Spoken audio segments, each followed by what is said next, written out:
Please take your seats. The program will begin in 5 minutes.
Please take your seats. The program is about to begin.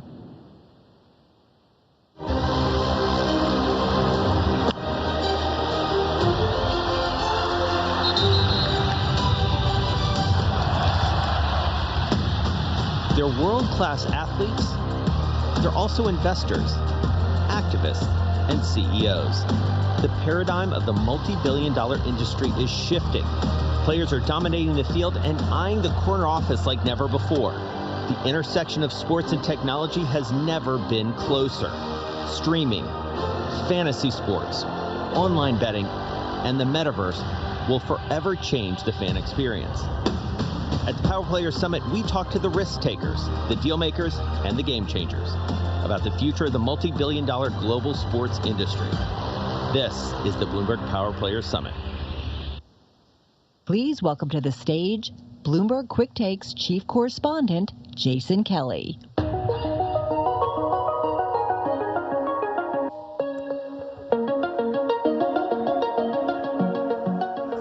So, this is happening. We're here. We are here. We're live. Welcome on behalf of Bloomberg, the whole Bloomberg team. Welcome to the Bloomberg Power Players Summit. So, when we last saw y'all, it was 2 years ago. We were in Miami. We were talking about all these same issues, and then a few things happened. We have not been live and in person as a Bloomberg Live team since that event. So, welcome back. Welcome back to our team. Welcome back to you. For those of you who are local, thank you for having us here in Los Angeles. Could be a little cooler, but you know, I come from New York, so this is really nice. The whole Bloomberg team is here. You'll interact with them throughout the day here on stage. You saw our colleagues from Bloomberg Radio, Bloomberg Business Week, Carol Master and Tim Stenovic downstairs doing their broadcast. Bloomberg TV is here, Bloomberg Quick Take. My colleagues there, we're bringing it all because this is the center of the world in many ways. And we think it's so essential right now to tell the story of the business of sports. And I'll get to that in a minute because I want to talk a little bit more. I want to go a little bit off script on that. Have a couple of announcements, a couple of housekeeping things to talk about. I want to acknowledge our premier sponsor, Crypto.com. You'll hear from them later on. Our participating sponsors, BNY Mellon Wealth Management and Partake Brewery, and our presenting partner, TRS. If you're joining us virtually, we wish you were here. But if you run into any technical issues, you can use the chat box, or you can do what we all do, which is like just turn it off and turn it back on.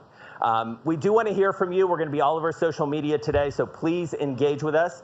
And for those of you who are here in the room, you may have already come across a guy named Eric Dickerson. Heard of him, NFL Hall of Famer. He's got a new book, Watch My Smoke. He's signing it down on the terrace. So if you didn't get a chance to get that book signed between 12:30 and 1:30, he's going to be signing again. So I was thinking about what I wanted to say to kick all this off, and we're going to have some really interesting conversations today, to say the least. We find ourselves in this amazing moment as business people, as sports fans, and I dare say as humans.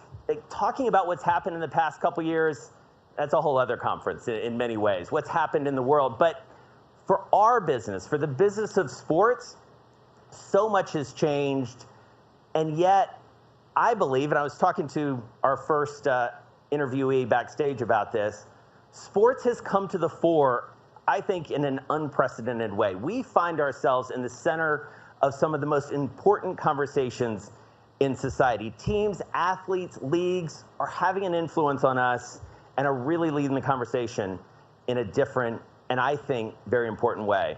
And so as we were thinking about the sorts of conversations we wanted to have today, there was one guy that I really wanted to talk to.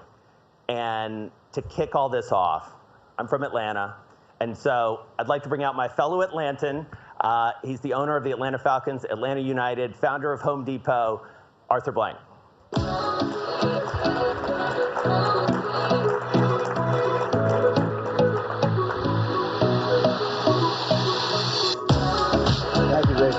Is it this hot back home? Yeah, great. Yeah, it's not actually. Yeah, but it's good to be here. It's great to be here. Well, it's really nice to see you. Yep. Morning, everybody. Morning. So these are our people. They like the same stuff we like. Well, good. I want to start, if I can, with you, just on this moment that we're in right now. Last couple weeks have been quite something for the sport of football, for Right. sports in general. Let's jump right in if we can and talk about this moment that the NFL finds itself in, talking about diversity, talking about representation. You had the Social Justice Committee, I believe, for the league. What do we need to do? What needs to happen for the NFL? Well, it's a great question. I would go back and, one of my very close friends in life was John Lewis, Congressman Lewis, who's passed away, and one of our board members for many years was Andy Young. And every time we talked to them about social justice and where we are and issues and what have you, they would always stop and remind us, look, you have to first recognize, how far we've come. And so I think that, we either can curse the darkness or light a candle, and I think we have to recognize, initially at least, all the progress that has been made. And speaking of the NFL, the league office has been tremendous progress. Last year, 55% of the people that were hired out of 1,100 associates that are there were women, 46% were African American. And we've seen a lot of changes at the club level as well, with coordinators and executives, et cetera. What hasn't worked is the head coaches. We only have 3 black head coaches out of 32 teams. 75% of our players are African American. So that's not acceptable. The commissioner said that when he did his press conference on Wednesday, and I would certainly agree with that. I serve on that committee, on the DEI committee. I don't chair actually the other committee, but I'm on it as well. So I think what Roger said is what I would suggest as a businessman looking at is that, it's not working. A lot of things are working, but let's look at that, because that is not working. And take it apart, take the whole puzzle apart, look at every piece of the puzzle and try to figure out what can we do differently. And it means we have to, not only talk to Coach Flores, who filed a lawsuit against the league and against, 3 clubs specifically, but we have to talk to other coaches, other players, find out, their viewpoint about what their experiences are. Bring in some folks on the outside who are not embedded in the NFL and who have had great track records in doing this, and find out what practices we can do differently. I have my own views on some of that, but because I think the devil is always in the details. And, this last year, as an example, we have 8 new head coaches. So all 6 out of the 8 came from the offensive side of the ball. Mm-hmm. Which means that, in my opinion, we need to get a greater pool of minority candidates where we have their offensive coordinators or the quarterback coaches. This is a quarterback-driven league, and you need to have, people in that pool that are touching the quarterbacks in one form or another. So, I think that's a specific thing. The other thing I would recommend, and I've suggested this to the commissioner, is that, if you have a club that, for whatever, each franchise is owned independently, we all understand that. But if you have a club that is not performing at levels that most people would say are reasonable, based on today's standards and what the expectations are for many people would argue, the leading professional sports league in the world, bring them to the principal's office and bring the owner, bring the executives, et cetera, and talk about why isn't this working? Tell me what your issues are. Let's share with you some best practices from a few other teams. So I think the league can do some more in that regard as well. But is there a sense, Arthur, among the ownership, broadly speaking, is there more of a sense of urgency now? I mean, what are you hearing? You guys are going to convene here, or a lot of you this weekend. What's the mood among the owners? Well, I think as it relates to that question, I think it's not despair. It's that, we got to figure this out. I mean, we have got to figure this out. And there's a difference between trying hard and getting results. We all understand that, whether it's sports or business or whatever it may be. But so we have to try hard. But I think, more importantly, we're going to be judged by getting results. And I think when it comes to the head coach situation, we have to do more. The Rooney Rule, and I was on the original committee when that was adopted in 2002. Dan Rooney was our chairperson, may he rest in peace. But has been changed 5 times. So it continues to be refined and refined, and there are some components of it that are working well. So, and I can go into a little detail, but I don't want to take our 20 minutes in doing that. But there's some pieces that are working well in terms of the number of people that are being interviewed that are minority. But we have to get to the decision point, why they're not being hired, and we have to figure that out. And I think there are some things that we can do about it. But there's progress in a lot of areas. We should acknowledge that and kind of take 2 minutes to celebrate that, and then spend the rest of the hour figuring out how do we deal with the situation in terms of head coaching. It is interesting to hear you say, and then I want to move on to some other stuff, but this notion that the league maybe has more power that it can exert here. Because you look at the NBA, and it feels like maybe it's a slightly different dynamic. Fair? It is. Yeah, I think that's fair. So I think the commissioner, I've known Roger since 20 years. I've been in the league, and he's been our commissioner for 17 years, 17 years, I think. And he, he's a very good listener. I mean, he's a really good listener. If you work with him as a businessman, you'd say, well, he asks good questions and he really listens to the answers. So I think he cares deeply about the issues, but I think that he can exert some more influence, not over our feelings about it, but directionally, how are we doing? Right. And if we're not doing as well as a league, then obviously call for this. Let's examine every piece and component of it and go from there. But those clubs that for whatever reason are not stepping up or don't have the results, have discussions with them about it, but have discussions that are serious. Right. And I think that would help a little bit. It's interesting to talk about that issue in the context of what is indisputably, if you want to speak improperly, an incredibly popular game. I mean, so exciting, ratings through the roof. The most watched television programs are all NFL games. Right. What do you attribute that to? Well, to the game itself. I think the game itself is, I don't know how many of you are football fans, American football fans, but, the 4 games we had over the divisional weekend, they were unbelievable. Yeah. I mean, each one was better than the other one.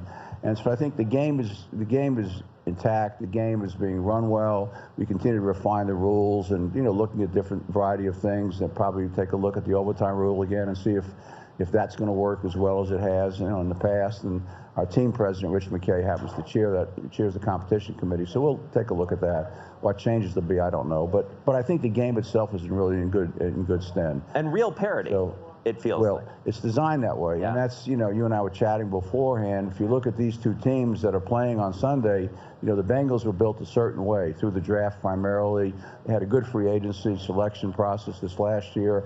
A number of their free agents are playing significant roles on the team this year. The Rams, on the other hand, the gentleman who's the general manager that worked for us for 12, 13 years, really good guy. I mean, they don't have a first or second round pick to the year 2050. So they have traded all of their higher picks, but they've accumulated. If you look at their picks, they've got like 8 to 10 picks, but they're in the latter rounds. So, their philosophy is, we need more picks, and the more darts we throw at the ball, the chances are we're going to have some success. So, each team is built differently, but obviously they're both very, very successful. And we should shout out our fellow Atlantan, Sean McVay. The pride of Marist School, exactly right. coaching the Rams. Yes, yeah. And the fun fact that I'm sure you know that everybody keeps bringing up is he beat out Calvin Johnson for the High School Player of the Year his senior year. Did you know that? I didn't know that. Isn't that crazy? Is that right? They won the state championship. Yeah. Go Marist. My brothers went there, so they'll be happy to hear me. I didn't go there. I remember which they remind me about all the time. The year that Calvin was drafted was the same year that we drafted our quarterback, right? Matt Ryan. And I remember the then owner of he still is the owner, the family's the owner of the Lions, Bill Ford, who I knew from my experience at work at Home Depot, et cetera.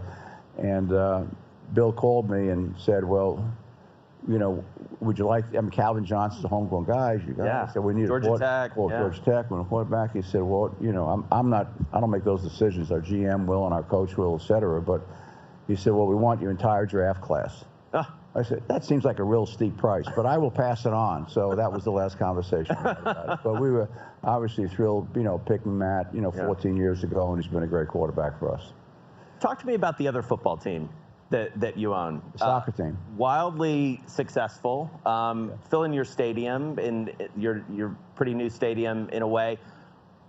How do you, as an owner, what are the best practices that sort of go back and forth? And specifically, what have you learned from owning a soccer team that maybe you apply back to the Falcons? Well, it's really interesting. That's a great question, because sometimes I'll press our football people, to follow and to understand a little more what I was. In terms of folks here that may not know it, we've been in the soccer business for 5 years. We hold all the attendance records by game, by season, playoff games, et cetera, in the history of MLS, which is 26, going on 27 years now. But the success we've had in soccer has been because we really have spent a lot of time at a grassroots level building the franchise. We've been in every pub in Atlanta, I don't know how many times, spending time with soccer folks, understanding, what their sense of ownership. In the world of soccer, soccer fans, even more so than American football fans, they feel like they actually own the team. I mean, if you do things that they don't like, they actually let you know it, and they say, you work for us, we don't work for you. And because our core philosophy in all of our businesses that we actually, the people that we serve, do really own all of our businesses. We're there to service them and all of our businesses. So, you know, that connection to the everyday fans, and they bring that energy to the building, and that's what's, you know, that's what creates the kind of excitement we're seeing in Atlanta, and we perform well on the pitch as well. So we've been in the playoffs 4 out of 5 years. We won the MLS Cup. We won the Campeones Cup. We've won a whole variety of cups, and there's quite a few cups in soccer, but we've been very successful with it. So on the American football side, we've tried to understand that. It's a little bit different because the game flows differently. You have timeouts, and you don't have the constant playing time that we do in soccer. But, you know, we're trying to bring that energy over because I do think it's very important. It's not only the NFL, not only, you know, it's not only important in terms of the viewership and the ratings and the media deals, and all that's great, and the CBA contracts. All of that is very important, but it's important to have the energy within the building as well. That's what the media companies want. That's what the players want. When I bought the team in 2001, I remember traveling back. We were playing an away game in St. Louis, and I went to the back of the plane. I said, you know, my name is Arthur Blank. I'm your new owner, and is there anything I can do for you other than stay out of your way? I said, I don't call plays. I'm not going to, you know, but, you know, all that. He said, just fill up the building for us, because that emotion, that energy turns on the players. Yeah. It really is very, very important to them. So, you know, at that point, 40% of our fans didn't come to the stadium, were empty, and of the other 60%, half of them would root for the visiting team. So we've changed that, but it's still, you know, the energy you get from soccer is very unique in that world, and it's been a thrill for us to be involved in it. And so let's talk, if we can, a little bit about what you have learned about the fan. This is something you've written about and talked about. Goes back in some ways to, you know, the customer-centric model that you built at Home Depot, the orange aprons and all of that, and associates knowing where everything is, being required to know where everything is, what aisle, et cetera. I always test them when I go in to make sure that that's still true. It is. It is, right. It is. Atlanta is such a unique place because you have some very serious sports fans, people coming, as you alluded to, you know, expats from New York and other places in California. College football's a huge thing. The NBA team is coming on. How do you make sure that you're understanding your fan? It's really not complicated. I mean, a lot of these things in business we make, you know, very complicated. If you understand, if you have like deep humility, I mean, it really takes like real humility, not saying, well, I'm humble, but I'm actually have deep humility and understand at the end of the day, all of, whether it be the days at Home Depot or really our Falcons, our, you know, football team, our soccer team, our PGA business, our guest ranches, it all starts with an inverted triangle. And I'm at the bottom of the triangle. The people that we're serving are up here at the top. So the fans, in this case, since we're talking about, you know, sports teams, the fans are up here. So if you spend, you know, a lot of time listening, talking and walking, listening to fans, finding out really what they like, what they don't like, you know, what turns them on, what turns them off. And most people, my experience has been over my business lifetime, is that if people really think that you really are interested in their answer, I mean, they'll tell you what they think. Sometimes they'll say to you, well, do you really want to know? And I said, yeah, I really want to know. So, you know, if they have something nice to say, you try to get that out of the way real quickly, but you really have to take the position, how do we get better? What are we not doing for you that we can do for you that can make your experience better? And I know you generally enjoy it and you're being polite and kind, and we appreciate that, but there's got to be some things. So we listen to those things, we focus on those things, and I think that's what makes us better. And I think, but you have to have that real sense of humility that, you know, the people you're serving honestly know more about what their needs are and their wants are and desires are than you do. Right. And I fundamentally believe that in all of our businesses. Sometimes they just want a cheaper hot dog, right? Well, somebody wants you, and that's a good example. I mean, we, you know, food and beverage philosophy, which we put in place and now has been followed around the NFL and around college sports and stadiums and arenas, really around the world, is that I remember when we decided it, you know, we didn't control our own selection of food and beverage and pricing at the Georgia Dome because it was run by the state. At Mercedes-Benz Stadium, we do. I remember I had a meeting with our management team, and I said, you know, it's one of the things that always annoyed me. I've got 6 children, you name an age, I have a child. One of my sons is here, works for the NFL right over there, Josh. He always used to frustrate me because once you went to a football game, a soccer game, a baseball game, whatever it may be, you always felt like you were captive in there, and they would charge you, you know, $5, $7 for a hot dog, $5, $7 for water or soda, whatever it may be. I said, you know, we're not doing that. So we don't want to charge a nickel more than what everybody else is charging, what I called on the street. We call it now, you know, consumer-friendly pricing. But basically, we cut our prices in half. And when I announced that to our management team, they kind of looked at me and said, like, you know, this guy's, his age has gotten to him or whatever. He's kind of lost his mind. I mean, about half, you know what that's going to happen to your volume and revenue. But I knew from my experience at HD, when you do that kind of thing, we're going to get resulting much higher revenue. So, and that's what's happened. It's become a model. And in fact, I remember the first game, we opened up Mercedes-Benz Stadium. We were playing against the Green Bay Packers, and it was on Sunday Night Football. And I got a letter a couple of days later from President Obama, who wrote to me and said, you know, I watched the game. He happens to be a football fan, not a Falcon fan. Well, he's probably a Falcon fan too, but he's a strong Bears fan. But in any event, he wrote me and said, I just want to thank you so much for what you're doing for fans across America, this middle class of America that can't afford, you know, prices and what have you at the levels they're being asked to pay in these stadiums and arenas. So, you know, that's been incredibly successful, and our food and beverage volumes have doubled and tripled. We've voted #1 since we opened up the stadium for fan experience, both by the NFL and by Major League Soccer. So it's been, you know, but that's an example of trying to listen to who we're serving and how can we give you a better experience. Right. On that note, or sort of along those lines, it also feels like the relationship that management and ownership has with players has changed and evolved, especially over the last couple of years, you know, given some of the things we've seen in the broader world, politically, et cetera. Where does that go next? And would you agree with that? And where does it go next? And how do you ensure that you have the right working relationship with a group of people who rightly, I would say, feel more empowered to voice their concerns, not just to you, but to the public at large? Well, I think, you know, let's use the NFL as an example. I think the NFL, the way it's structured, it's really a partnership, honestly. It's not, you know, it's a partnership between the players and the league and our media partners, et cetera. So my attitude has always been, and has always been in all of our businesses, is that, but let's talk about the NFL with our players. I've told them from day one a couple of things. Number one, without our fans, and I've told this to every single team I've had for 20 years, one of the messages is that we have 22 guys playing sandlot football. So you need to always understand that, you know, your compensation, whatever levels it's at, et cetera, really is coming. I'm the conduit for it, our franchise is, but it's coming from our fan base, either by being there personally or watching TV or whatever the events are. So, you know, we have to understand that, and that puts them, I think, in the right perspective. I also think they're taking on much more responsibility, as understanding they have a platform now, and using that platform to deal with the social issues that we have today that we all understand. And there's a broad range of them.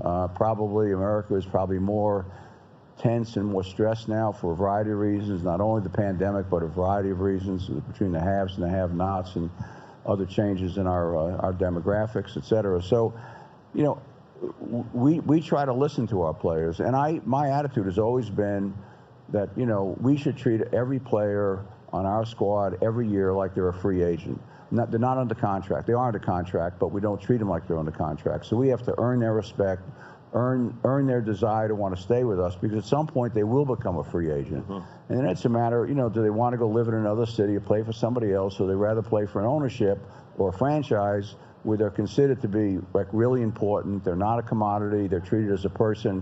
We spend time understanding themselves, their families, what their interests are, what their values are, what their community connections are, what they want to do, and put them in positions where they can have an impact, you know, on the community in a variety of ways, but do it in a setting that they're comfortable.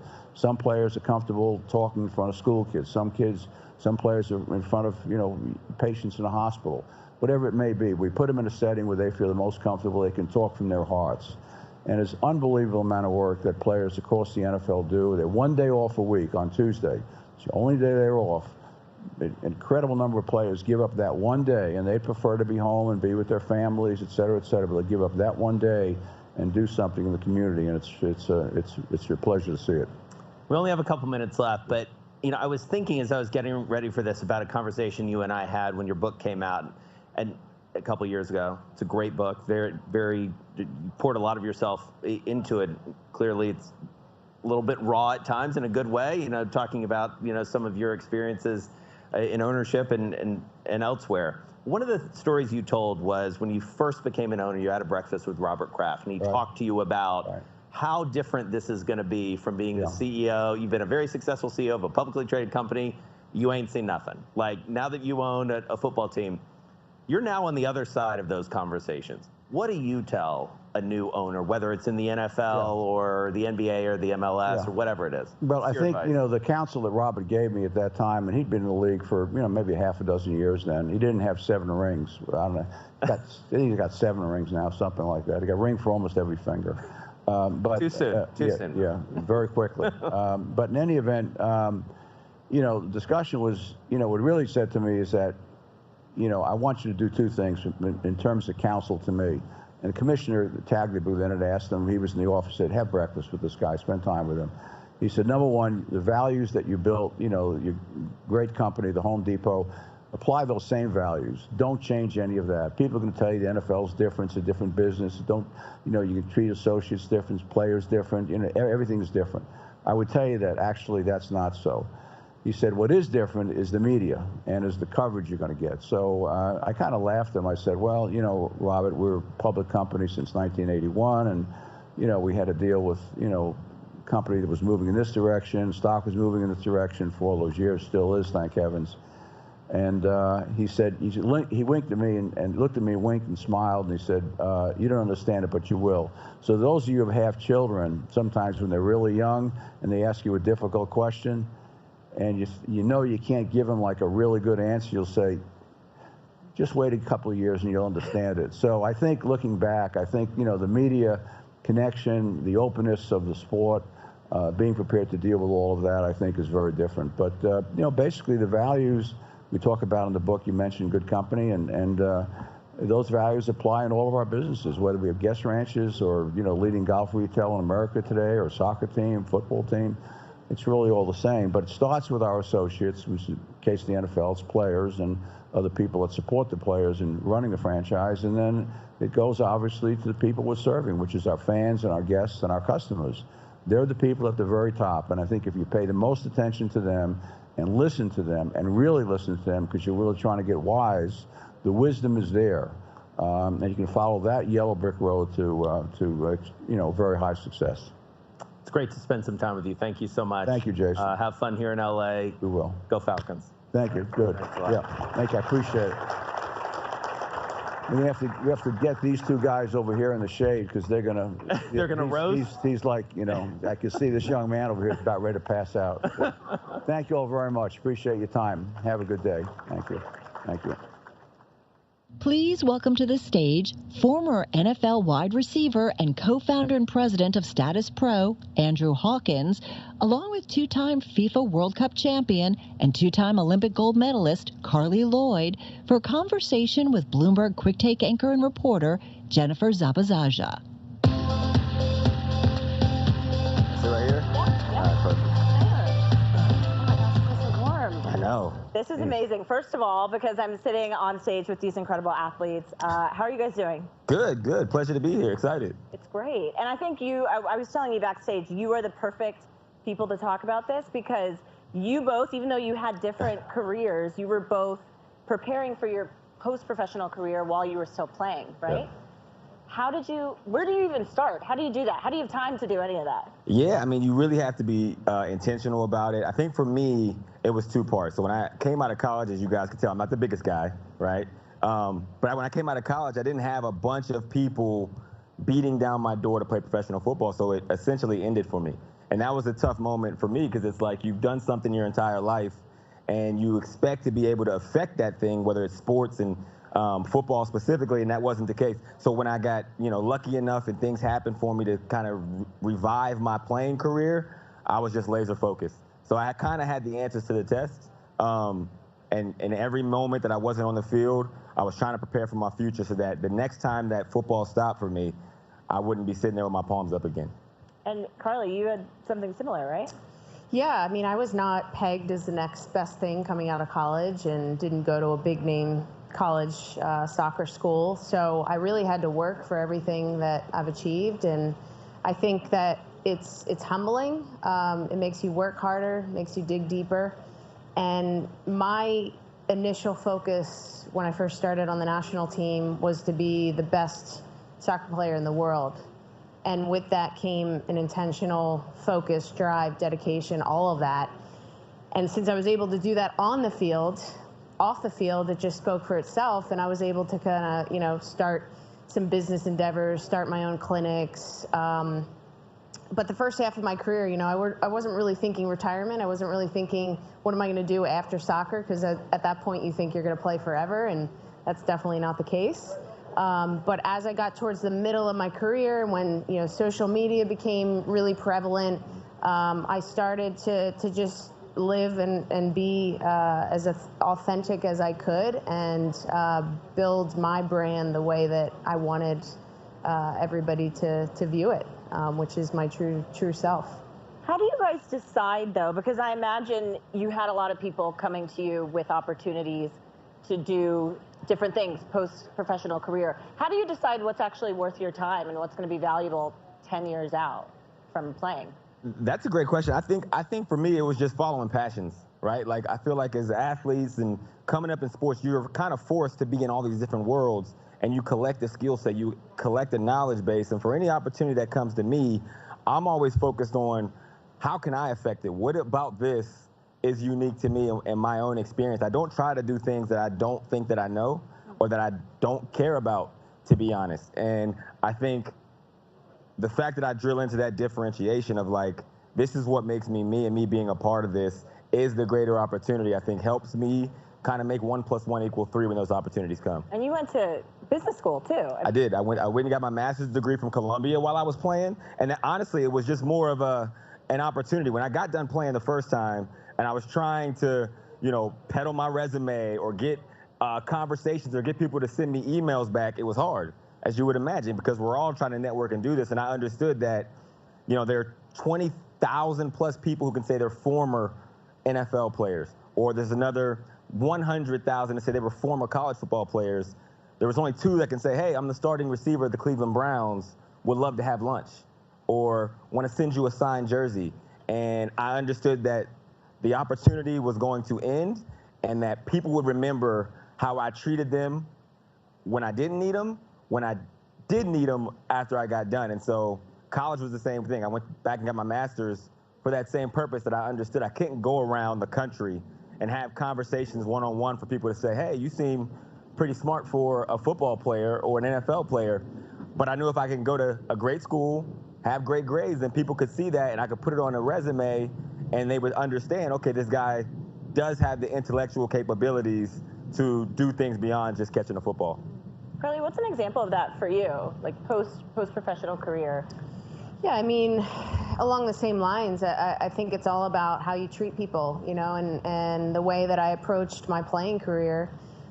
Off the field, I approached it the same. I mean, just very diligent, very intentional, teaming up with partners and sponsors and aligning myself with things that I believe in and things that, resonate with who I am as a person and a player. And I think it's all about the relationships you form, a simple hello and 1 minute, 2 minute, conversation to just ask a person how they're doing, may translate into a business opportunity down the road. So I think it's just vitally important, and I've always just been very focused, off the field as I was on the field. So for me, it's just about building those relationships and just constantly trying to evolve, reading books. I didn't go to business school. I'm a little behind on that, but that's incredible. And it's just about learning to grow and become better. Always just kind of seeking out, ways that I can become a better person. And I wonder, were there skills too that you took from playing that have sort of benefited you as you guys have gone on to different endeavors? I mean, of course, football, soccer, different if you're, working for Status Pro and you're developing tech. But I wonder if there's some like mental capacity that you were able to translate from your time on the field. I mean, I'll let you go first. Absolutely. I graduated college. I owe everything to the soccer ball. I mean, soccer has just given me just so much knowledge on just how to navigate through life, the ups and downs, the challenges. Nothing's ever handed to you. You have to be accountable. The sky's the limit.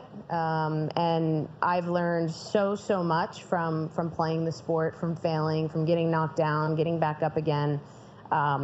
It's incredible, and that's why I want to pass that knowledge on to others, and the next generation of players. And when my husband and I have future kids, it's all about those lessons, and I can't be any more grateful than being able to have played and learned so much through the sport. Yeah. I couldn't agree more. I mean, for what we do at Status Pro, we always like to say we're democratizing what it feels like to be an athlete, and we're a sports tech company that acts like an athlete, because all of those intangibles, I think, do help us even beyond what we do around the sport of football, basketball, what have you. And so we say things like the people who work for us, besides the fact that we do have a number of former athletes as well that work with us at Status Pro, you don't need to be an athlete, but you do have to have those same sensibilities. You need to play fast. You need to be competitive. Don't second guess yourself. You prepare, but you let it go, right? The effort is always there. And those are things that you have to learn to become a high-level athlete beyond, whether it's college, whether it's professional, and also as an employee or in this competitive space. If you have those same attributes, you can put yourself in a really good position to be successful. Do you think it's more challenging now for younger athletes to think about all of these things? I mean, considering, NIL, right? There's so many ways that young athletes can profit, right, very early on. Is it difficult to keep your mind sort of focused on your goals? I'll say yes and no. I think it's an opportunity. Yeah. I think that we're seeing kind of a renaissance of athletes in general that, where before, if you had a business, it was like, oh, you're doing such great things. Now we see professional athletes or what have you, and if they aren't making investments, if they aren't doing things off the field, we kind of look like, man, what are you waiting on? LeBron always says, and I worked at Spring Hill for a number of years, he keeps the main thing the main thing. And that is exactly how he does it. So everything that follows on and all the leverage that he has as an athlete and the business is all secondary to him being the best basketball player in the world. And I think that kind of duality and that multitasking is something that you have to learn to be successful, not only as an athlete, not only in business, but well beyond your years of playing. Do you need support, though, for doing that? I mean, is it the leagues that need to step up and support athletes more, or do you just take it on yourself, Carly? Yeah, I think you have to have good people in your corner who are directing you and navigating you through a challenging life right now. In my 17-year career, I would say half of it, there was no really big social media presence. And then the second half of it, there was. But what mattered the most for myself and for my teammates was when we step in between those lines, we're there to win. Now I feel like the younger generation, because of all the opportunity, because of all the social media presence, because of the NCAA changing their guidelines on, athletes being able to earn money, you're seeing a little, some of them being skewed a little bit, where it's becoming more about, how can I build my brand up, and a little less on maybe putting all your time and energy on being the best athlete that you can be. So it's a tricky situation. How do you take advantage of the opportunity? Because there's way more opportunity that these generation of players are having than when we first started out. But you have to navigate it in a strategic way and be purposeful for it. Because I've seen players who have kind of gone the whole social media route and trying to build their brand, but then they slip through the cracks on the field. So we are what we are because of how good we are on the field, and all that stuff kind of comes secondary. At what point should athletes start thinking about their brand and how they're building their brand post-professional career? I think that I don't think it's the right time. I always say that, you had to take advantage of the opportunity within the life of the opportunity. And, we came up with a slogan at Spring Hill Uninterrupted, more than an athlete, that has permeated through what we do over at the Status Pro side. But if you don't take advantage of it, it will take advantage of you. When you're done and everything is over, I tell athletes all the time, everybody is trying to send those emails at that point. Everybody's trying to reach out. Everybody's trying to say, hey, I'm looking for the next opportunity. You have to find that passion while you're playing so that your transition does become as easy as possible, because it's hard. It's tough. I mean, you put your life into a sport. You put your life into something. If you go to a certain level, you're talking a decade, 2 decades of this being who you are. There becomes like kind of an identity that's attached to it. And when it's gone, it's really, really hard to replace, unless while you were in the midst of it, you found out who you were, you built your brand, you found the other things you're passionate about, and you let the world know who you were as a person, because now when you get done, you realize that is not predicated on just whether you scored goals, touchdowns, three-pointers, or what have you. Yeah. Carly? Yeah, I'd say, it's probably different for everyone. Yeah. I have never tied my identity to soccer, although I have been Carly the soccer player for so long. When I go home and I'm with my husband and my friends and family, I'm just Carly. And I think that is an easier transition into the retirement life. But I think throughout my career, I started doing speaking events, and I hated them in the beginning and hated getting out on a stage and speaking in front of people. But I just kept doing them because I knew that was a life after soccer. And, it just became this thing where I've now grown to love speaking. Same thing with, running my own clinics.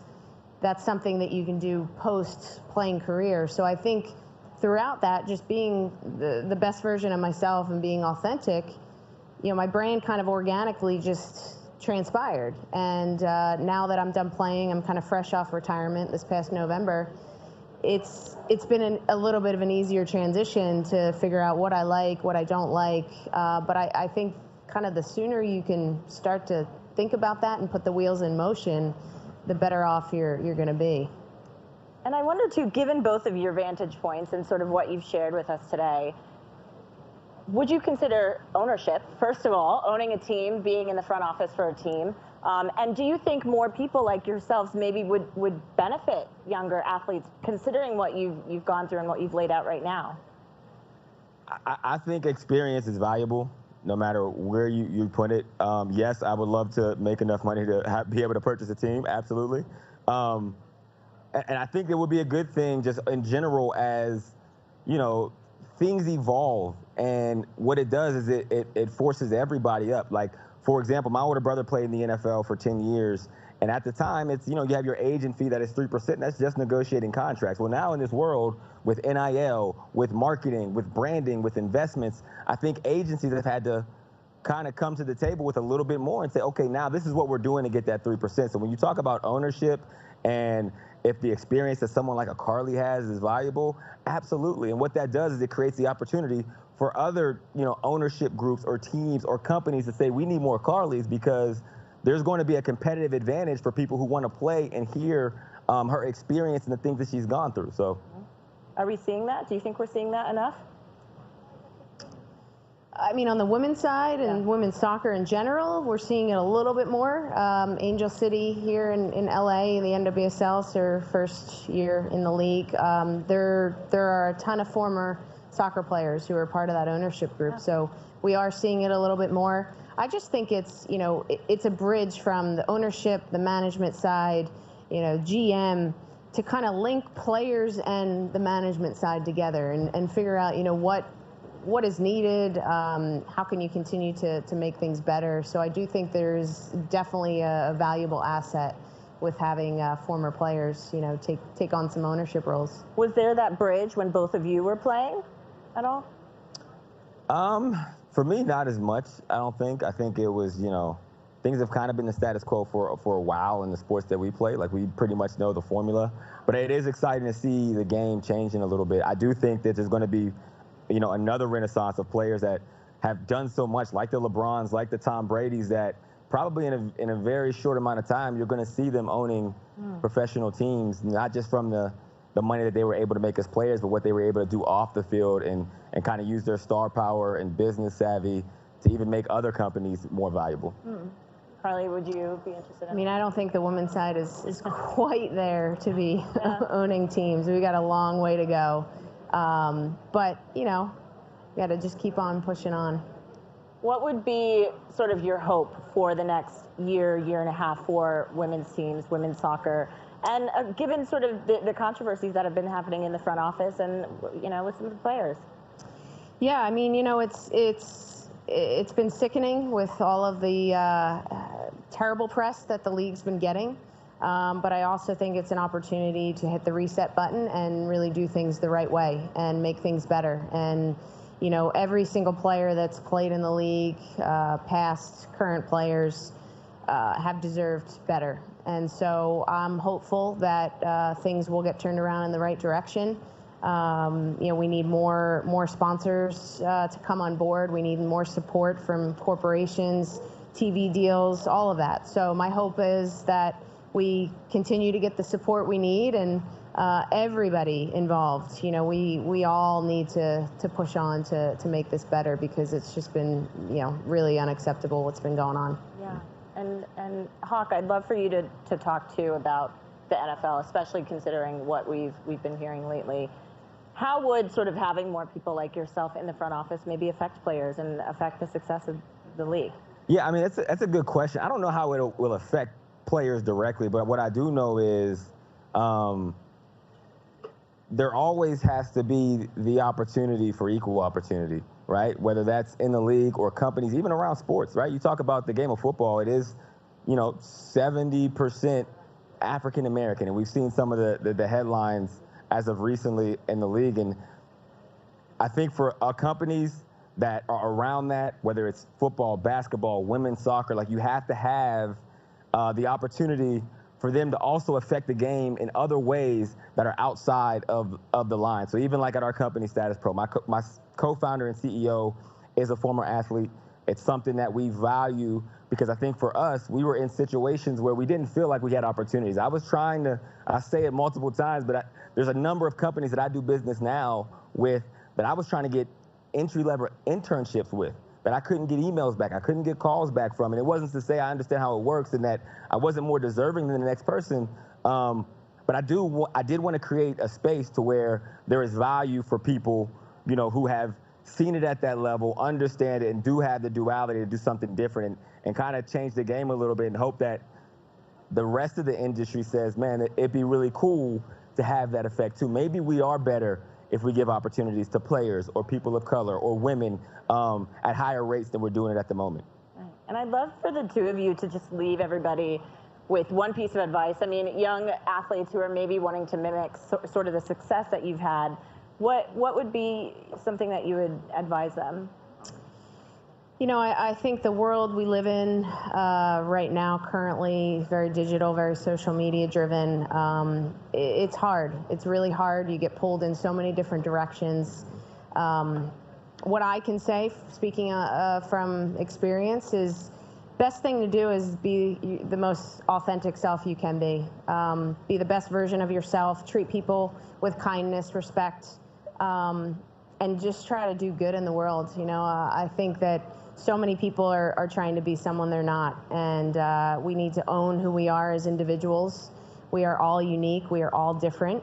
We all bring so many different things to the table, and just embrace that. Embrace whatever it is you're passionate about. Be your most authentic self, and just work really hard. That's what it comes down to.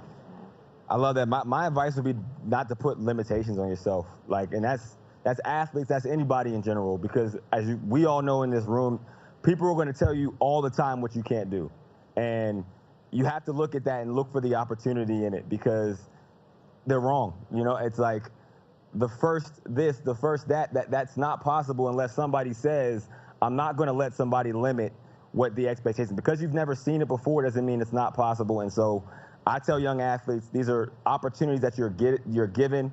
And just because things haven't been done before, or a player hasn't done that, or, so-and-so says you're better off doing this, they're going to tell you no. That's, honestly, you're built different for a reason, and your uniqueness is what's going to make you special, so that's what you have to drill into. Totally. You guys are living examples of that. So, Carly Hawk, thank you so much for joining us today. Thanks, everybody. Thank you, everybody. Thank you. Carly, thanks. Oh, yeah, pleasure.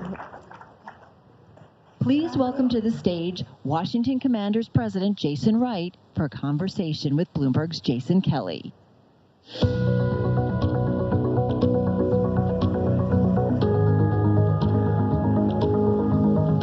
Thank you. Don't get rid of me that easily. First of all, thank you for being here. I know there's a lot going on. We're going to talk about rebranding. We're going to talk about a lot of things that are going on. But given what has been going on this week with the new investigation, give us an update on sort of where we are and what happens next. I mean, as you can imagine, I can't really comment on ongoing investigations, but what me and my team are committed to doing is what we've done all along: provide information quickly, swiftly, and completeness, and continue to do what we need to do to help everything move along. Even though if we don't have full visibility, we'll just do whatever we're asked. Right. But what I can say is the period of the rebrand has coincided with a period of very fast, very deep, and irreversible change in the organization. 100% turnover of our top layers of the organization, one that is now the most diverse in the NFL. I think we're at about just over a third women in senior leadership, about half people of color in senior leadership. And that diverse and creative team is empowering people to be creative, think differently, and really empower our business to do really well, evidenced by what I think was a successful launch of a new brand, and even in small things like the rapid growth of our season ticket member base, which is up 80% from when I joined. And so we're doing what we can control, hiring people of great character and seeing it pan out in our business. So before we get to the rear, I just have to follow up because, and I think I speak for myself, I think I probably speak for people in this room, and candidly some of your fans, your partners, maybe even some of your employees who are just like, why can't they get past it? Like every time it feels like you're past, you're not. How do you sort of answer that? Beyond what you just said, how do you tell this story in a convincing way, that people think there's something new and different happening? Oh, I commiserate on this one. I would say that there's two things that pop to mind in response to that question. The first is that as people work with us, especially partners and sponsors, suite holders, as they work with us, it's a little bit of like, you can tell me you're funny, but instead just tell me a joke. Tell me a joke. And when we engage with people, they see that we are operating differently. The way we've invested in a first of its kind in the NFL content studio, the ability to create branded content that really moves their brands in a different way, because we've brought in people of diverse demography and diverse backgrounds to create it. It's showing and proving that we are what we say we are. So that's one, it's just engaging with people. And the more that we are out there engaging, even something like this, where I can actually share authentically our story, makes a difference. I'd say that the second thing is, if you look at the tangible measurables, that while there have been difficulties in the past, and certainly when we stepped in, the business was not in a strong place, but there is tangible and real momentum on the upswing. The season ticket member base was low when we got here. It's up 80%. We expect it to be up 150% by the time the new season starts. It's still a long way to go to fill our stadium, but that is real, palpable, tangible progress because of a transformed ticket office that has new facilities, that has proper training, that looks like the frickin' United Nations, and is energized and excited and to believe in what we're doing. And so I point to those two things: the engagement with us, how we leave people feeling, and then the underlying measurable impact that shows we're on the upswing. How do you stay optimistic? I feel like when I engage with brilliant, interesting, diverse sets of people, you can't help but be optimistic. When I talk to our fans and I hear their stories about their love for this historic franchise, which I did a ton of in this rebrand process. Yeah. You hear stories about their families and what the memories of the old logo and old name meant to them, how it was a binder in their families when they buried their grandmother in this. You hear other people talk about how the name change itself or the recension of the name meant something to them because it's something that they had been advocating for some time, and it felt like something that was changing society in a positive way from their worldview.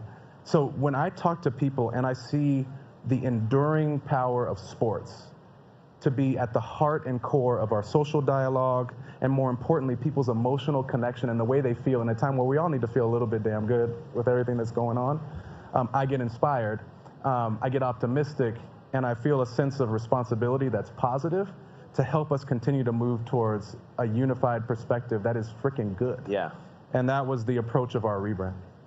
So when we talk about the rebrand, I think back to some conversations that we had when you first took this job, and I, like everybody else from the business world, was like, McKinsey guy coming in, he's going to do the McKinsey thing. and as you and I were talking in preparation for this, feels like you kind of had to set McKinsey Jason aside here. Tell me about that. There's a huge shift about a month into this process, and this was the thing that we took on almost right away, because the name was rescinded, I think, a month before I started, maybe a few weeks before I started. And so about a month in, I came at this like, okay, this is going to be a marketing and branding effort. I got my frameworks. Right. We're going to do this sort of marketing research. Dust off the binders. Exactly. We got this. There's a formula for this.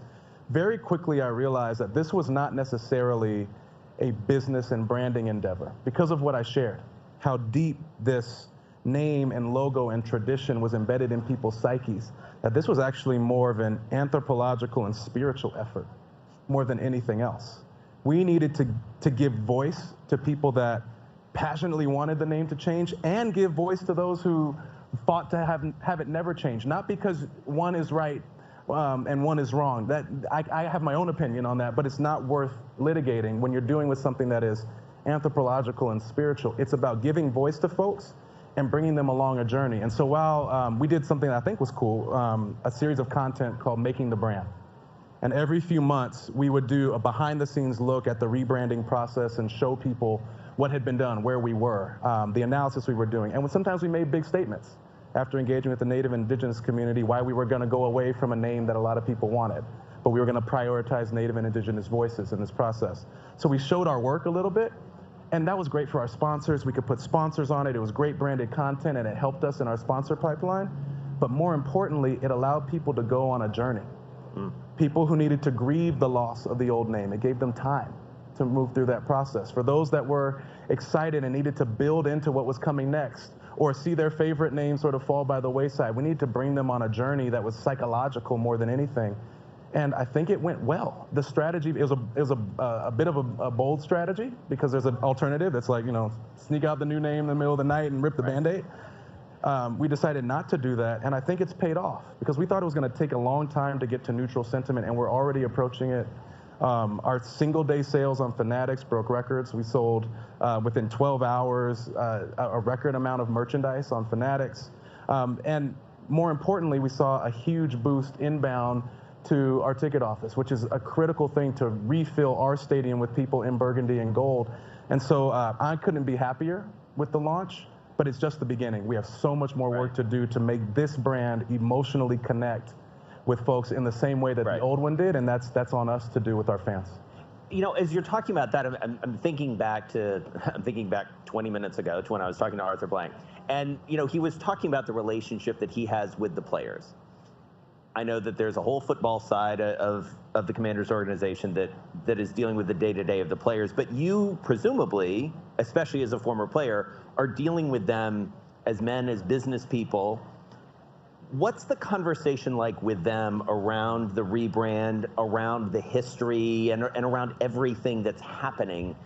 Because they have to be thinking about their own value and their association with this team. What are those I have to think you're talking to them. That's a great question. First, I'll say something about Arthur Blank, because I was a rookie with the Atlanta Falcons in 2004 when we went to NFC Championship, and I was on and off the roster. I was getting fired every other week. I lived. That's fun. Lovely. Yeah. I lived in an extended stay motel. I was running out of money. Oh. In fact, eventually I moved in with my aunt and uncle who lived on the east side of Atlanta in Lithonia, drove 3 hours to the facility. And there was a moment at one of these community events, and I think Arthur probably knew I was going to get fired later that week or something. But he went out of his way to find me at a community event and tell me how he was impressed with me, my work ethic, that he heard great things about me and my character. And I don't know if it was a big moment for him, but it meant a ton for me. Yeah. It meant a ton for me. It was a way of esteeming me beyond what I could do just with my legs or my arms or whatever it is. I was much more than a body to him. And I think that sort of confidence, recognition, and declaration of worth, while really small, made a big difference on me and how I saw my trajectory. So I just want to touch on that. And we need more leaders like that bring a measure of dignity as a man and as an intellectual beyond what you can do on the field. And we'll see more of these outcomes in the league. That said, engaging with the players. Number one, these players are incredibly smart and super business savvy and understand marketing and branding really well, to an extent that we didn't when I was playing. But I think in this process, we have an opportunity to really help the football side continue to go on the championship path that I believe that Ron has set them on. And I think when I played for the Browns, I felt like I was part of something historic. When I walked through that building, even if we had just had a great game, you'd see on the walls Jim Brown, and Jim Brown was there, eating lunch with us in the cafeteria. You'd see a picture of Marion Motley. You'd see Bernie Kosar come through. And you knew that while you felt really good about what you had just accomplished, you kind of weren't shit yet. There was another level that was historic and of the magnitude that is a true championship culture. And while we have a young and rising team that I believe is going to win a championship very soon under coach, the more that we can infuse championship imagery, a connection to our past, not losing that in the rebranding process, I think it helps our team understand that they're a part of something bigger. It sets their aspiration at a higher level, and it's something that is going to help us, on the margins. I sure as hell ain't playing in the game or really helping them win games. On the margins, come in with an excitement that maybe gets us to that championship just one iota sooner. Right. So let's talk about sort of the broader story of the day, which is where I started with Arthur at the top of this whole program. Everything that's happened in the last couple weeks has reframed a lot of issues for the NFL. Issues you're very familiar with. You were able to become the first black president of an NFL franchise. The door didn't swing wide open after that. NFL has a problem. I will say, you don't have to say it, I'll say it. The NFL has a problem in this regard. What is the league, what do individual teams need to do to fix it? That's a long answer. I know. You have 8 minutes. Okay, go. I'll say this that I can say in a curt moment. First, I think that the commitment at the highest levels of the league are there. I think the commitment is real. I think the intention is real. But good intentions is not enough, right? And I think the entire league, and Roger said this publicly, is being self-reflective about the processes and procedures that are in place. And I'll say this: as much as people are maligning the Rooney Rule, corporate America sure as hell ain't doing the Rooney Rule. It would be interesting to see what would happen if you just had that for every Fortune 100 company as a rule. It doesn't exist. So that said, it's obviously not working. It's obviously not working to the level it needs to. And I think while it's a low point, there's an optimism that can be there, and that there's only 32 teams. A handful of different decisions all of a sudden take us from a low point to a high point. And I truly think... Which is essentially what happened in the NBA, by the way. Yes, and it's what happened with our team. Yeah. It's what happened with our team. You have a black team president, a Latino head coach, black general manager, and then in turn, we have hired the most diverse leadership team in the NFL. And that's happened in a year and a half. So it can happen quickly. It's just a matter of quick individual decisions, and that commitment has to flow from the top. But there are bigger things to address. If I started a real problem solving in here, we could probably all come up with some of it. But you think about how head coaches today, are they hiring in a way that actually provides the pipeline that makes people ready, accessible candidates for head coaches and general managers and owners to make? So, if you are a young, up-and-coming, flashy coach, are you hiring your coordinators, your quarterbacks coaches in your own image? Right. In a way that's getting your boys a come up that you coached with in college or played with in college? Or are you thinking comprehensively about a diverse set of talent that's going to make you better instead of making decisions easier on a day-to-day basis. I think that's a place to talk about and dig in. And then I think on the business side, where I sit, and now, you know, in a short time, I'm no longer one of one, I'm one of two, which is great. Sashi Brown is now the president of the Ravens with a bigger remit than me. He's got football and business, which is fantastic. I think on that side, it's a matter of people like me and Sashi showing that leadership that doesn't look like classic leadership, and maybe builds their teams and operates a little bit differently because we have that different lens, can be successful in the ways that matter. And then you start to get over some of the subconscious bias that might exist of like, are they really as smart as everybody else? Can they really drive revenue like everybody else? Yes, we can. And I think there's a little bit of show and prove on us to be able to do that. Right. I mean, it is interesting to sort of stitch those two things together, right? This more business savvy player that is being, you know, it's like you spend more time than I do, but I spend time with players who are young and in the league. You think of a Christian McCaffrey, somebody like that, who was like from go. Probably in a different way than you were as a player. I mean, you were unique in a lot of different ways in terms of what you did after you played, but are really thinking of these things and maybe preparing themselves down the line and for a job that they never really thought they would be interested in. I think these guys are coming in with a holistic skill set, whether it's applied to business or community service or whatever it is, that I find incredibly impressive. They're aware, and especially if you think about what they've done using social media to spread you know, messages and campaigns, whether it's a cause they care about or even just their own image and likeness and their ability to build other revenue, ancillary revenue opportunities for themselves. Guys are sophisticated, and a lot of it is being owned and done by them themselves. As opposed to, you know, their agent hustling for them on the side. They understand it. They understand it. And you know, people like Baron Davis in the back who are, you know, proper, sophisticated investors, entrepreneurs, inventors. That's the next level stuff where I see folks going. But I do think there's something we can do on the business side of these organizations to support that. You know, when a year ago, the NBA teams were walking out in solidarity with social justice and racial justice, called I should start with the WNBA, who really led it.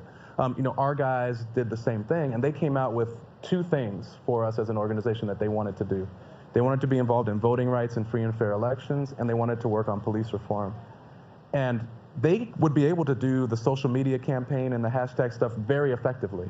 But what I saw as our responsibility and our opportunity as a team was to put some real infrastructure and support around it. So when it came to elections, we were the first team to offer up our stadium as a super polling place. And we tried to provide wraparound services, partnering with Chef Jose Andres and World Central Kitchen to provide food for people in line, waters for people in line. We partnered with Lyft to get people to the polls. And so the guys' vision came to life because we provided infrastructure and resources that we knew how to do from a business standpoint to support them. But maybe the more compelling one, the one I'm quite proud of, is what the guys did on police reform and criminal justice. We brokered a set of conversations between our players, local law enforcement, and local activists, starting in Fairfax and Loudoun County.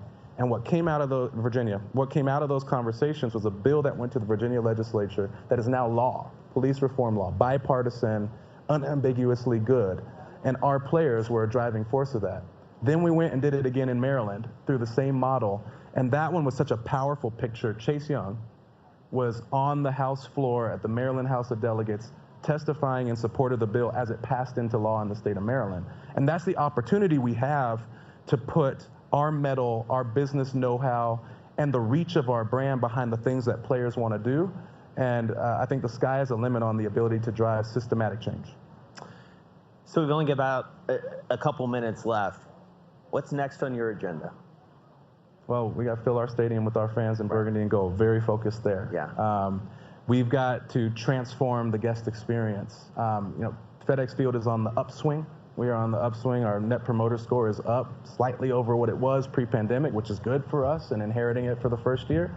But we're going to be jumping in the weeds and doing a bunch of nerdy stuff and traffic studies and operational studies, all in service of what our fans are telling us they want. A seamless way in and out. They want it to be a classic football experience. They want to walk around FedEx Field and see us tied to the history, not feel like we're an expansion team, but see Commanders tied to the old history of this team, really leverage our alumni to help tell our story of being a 90-year-old franchise of substance and reinforce why we landed on this name. It's one that we feel has the weight and depth befitting a 90-year-old franchise. It's one that broadly resonated with our fans in all the testing, and importantly exemplifies the values of leadership and service that I think and we think characterize the DC, Maryland, and Virginia area more than anything else. And importantly, from an IP, trademark, and other standpoint, something we can fully own and then allow our fans to help us shape over the next 2 years as we develop new traditions that connect to the old. Right. I really appreciate you and spending some time talking about this. I know there's a lot out there. Appreciate your candor. Good to see you. That was great. Thank you, All Jason. Right. Thanks a lot. All right, we're gonna stay in the NFC East. Okay, I get to roll. Okay, perfect. With our next guest, Charlotte Jones is here. We'll give them a minute to say hello to each other. She, of course, is the Chief Brand Officer for the Dallas Cowboys. Heard of them? They are the most valuable sports franchise in the world. So she's going to tell us how they got there, what she's doing to protect it. Hi. Welcome. Hi, guys. How are you? Nice to see you. Good to see you Welcome again. to LA. Right here, good? Right here. All right, so interesting act to follow with Jason Wright, your We're frenemies. your colleague. Yeah, there you go. Yeah, Yes. exactly. We'll be friends Yeah. in this room. Yeah. We are that on seems very Sundays. nice Yeah. for a couple of franchises that have not gotten along so well historically. So the conversations that we've had so far, I'm sure you know, are largely about everything that's going on right now in football. And I want to talk to you about the star. I want to talk to you about everything that's going on. I got to start by asking you, at this moment in football, you have the privileged position of being, atop one of the most valuable, but also most important and influential brands. What does football need to be thinking about right now? I think everyone goes through certain inflection points along the way of any successful journey that you have. And in that, I've always felt like sports have been the biggest roller coaster. Certainly they have been for our family, which means that the highs are never higher, but the lows are also never lower. And in that, you have to own full responsibility for the full thread of that ride. And for us, for our sport, certainly for the Cowboys, and I would think for all of the NFL, and all sports, is that we stand up and ask for the visibility. We reach out and try to magnify the number of eyeballs that are looking at us at any one time. And when you do that, you have to accept the responsibility that comes with that scrutiny and comes with that visibility. And we have always truly believed that it is a privilege, not a right, to work, coach, or play with the Dallas Cowboys. And in that, you have a responsibility to community. And that doesn't just mean going out and helping others become better versions of themselves. It means that you have a place in society that whether you like it or not, you're going to be viewed upon and judged upon by your behavior. And, let's face it, our teams, our locker rooms, our organizations, we are a slice of society. So if it's going to happen in society, it's going to happen in our locker room, and it's going to happen in our organization. And it's not that we should be judged by if it happens, but we should be judged by what we do when it happens. And because all of us are going to face any of these issues that we are dealing with today.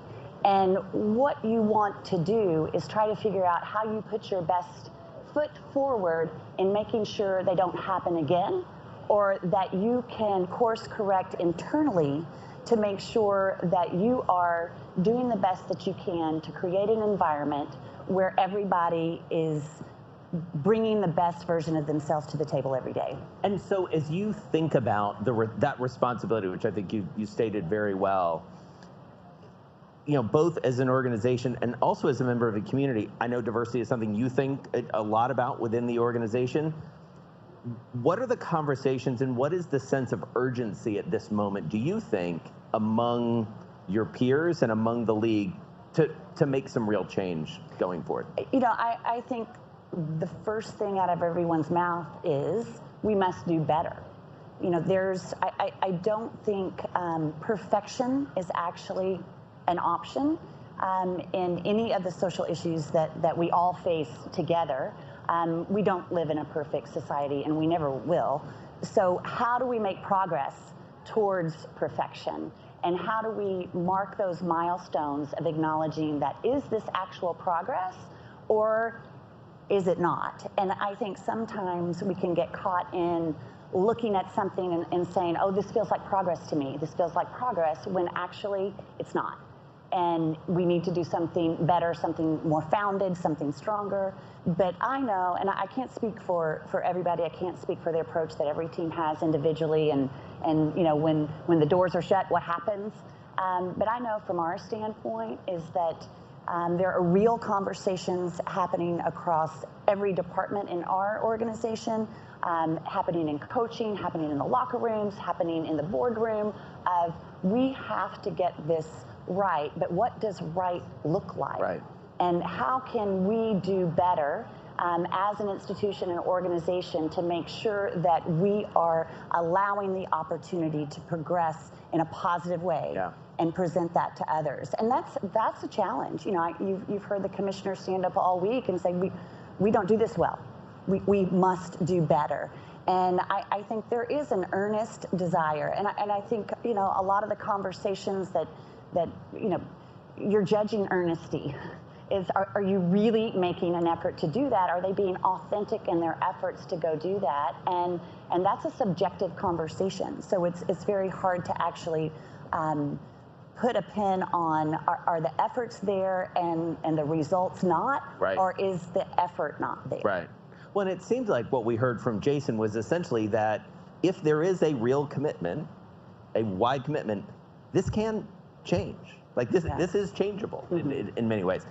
So one of the things that's interesting about your business, and I read this several places, and you and I have talked about it, is this whole notion of both protecting and enhancing a brand, that literally one of the most valuable brands that's out there. This whole notion of don't tarnish the star. That's what your dad said to you, I believe. Yes.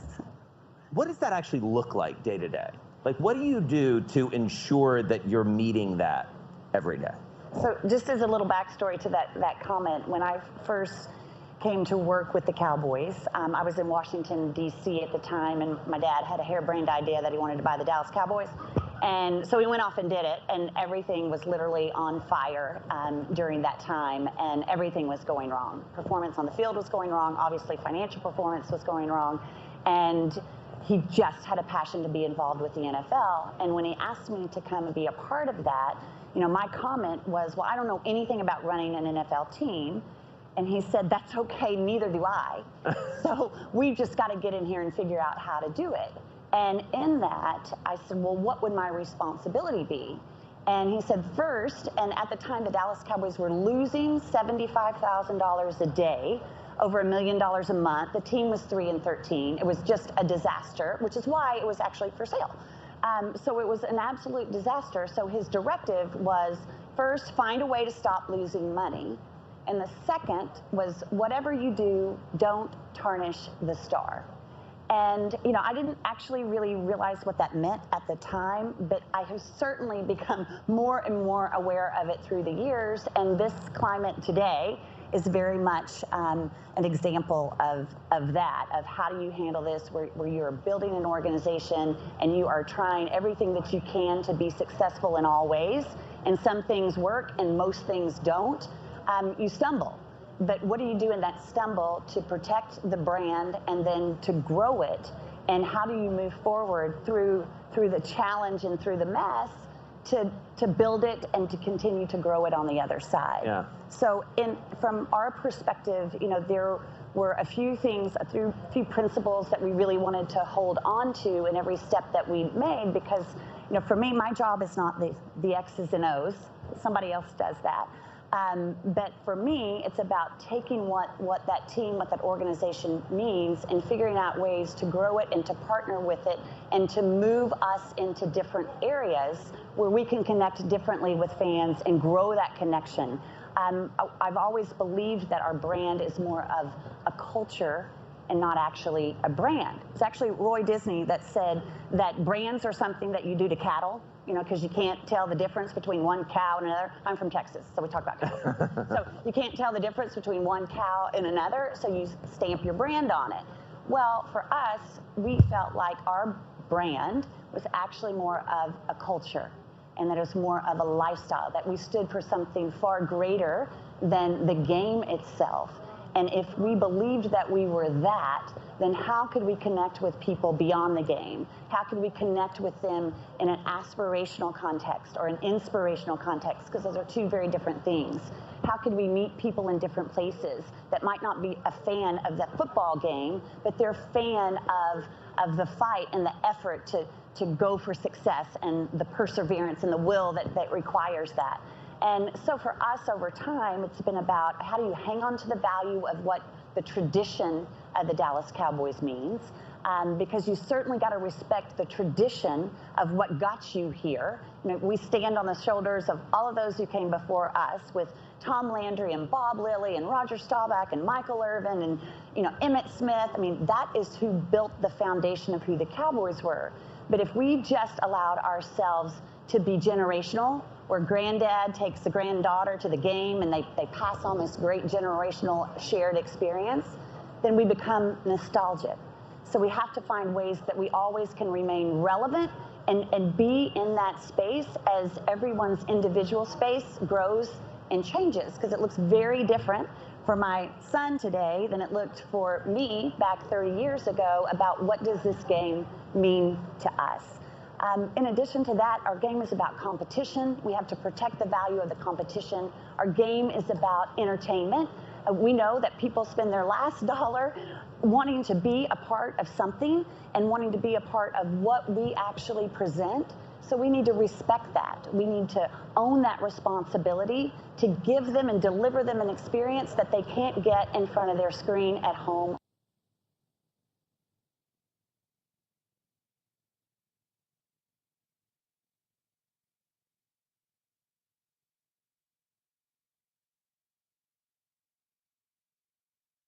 You know, I do wonder that context for you and for your family of understanding that next generation, because I was actually, as I was understanding your job and some of the things that you do, you guys have really, in many ways, doubled down on this idea of the next generation. Yeah. At the facility you have there in Texas, building it around high school football at a time when that's not an obvious strategy. Yeah. Candidly, tell me about that decision.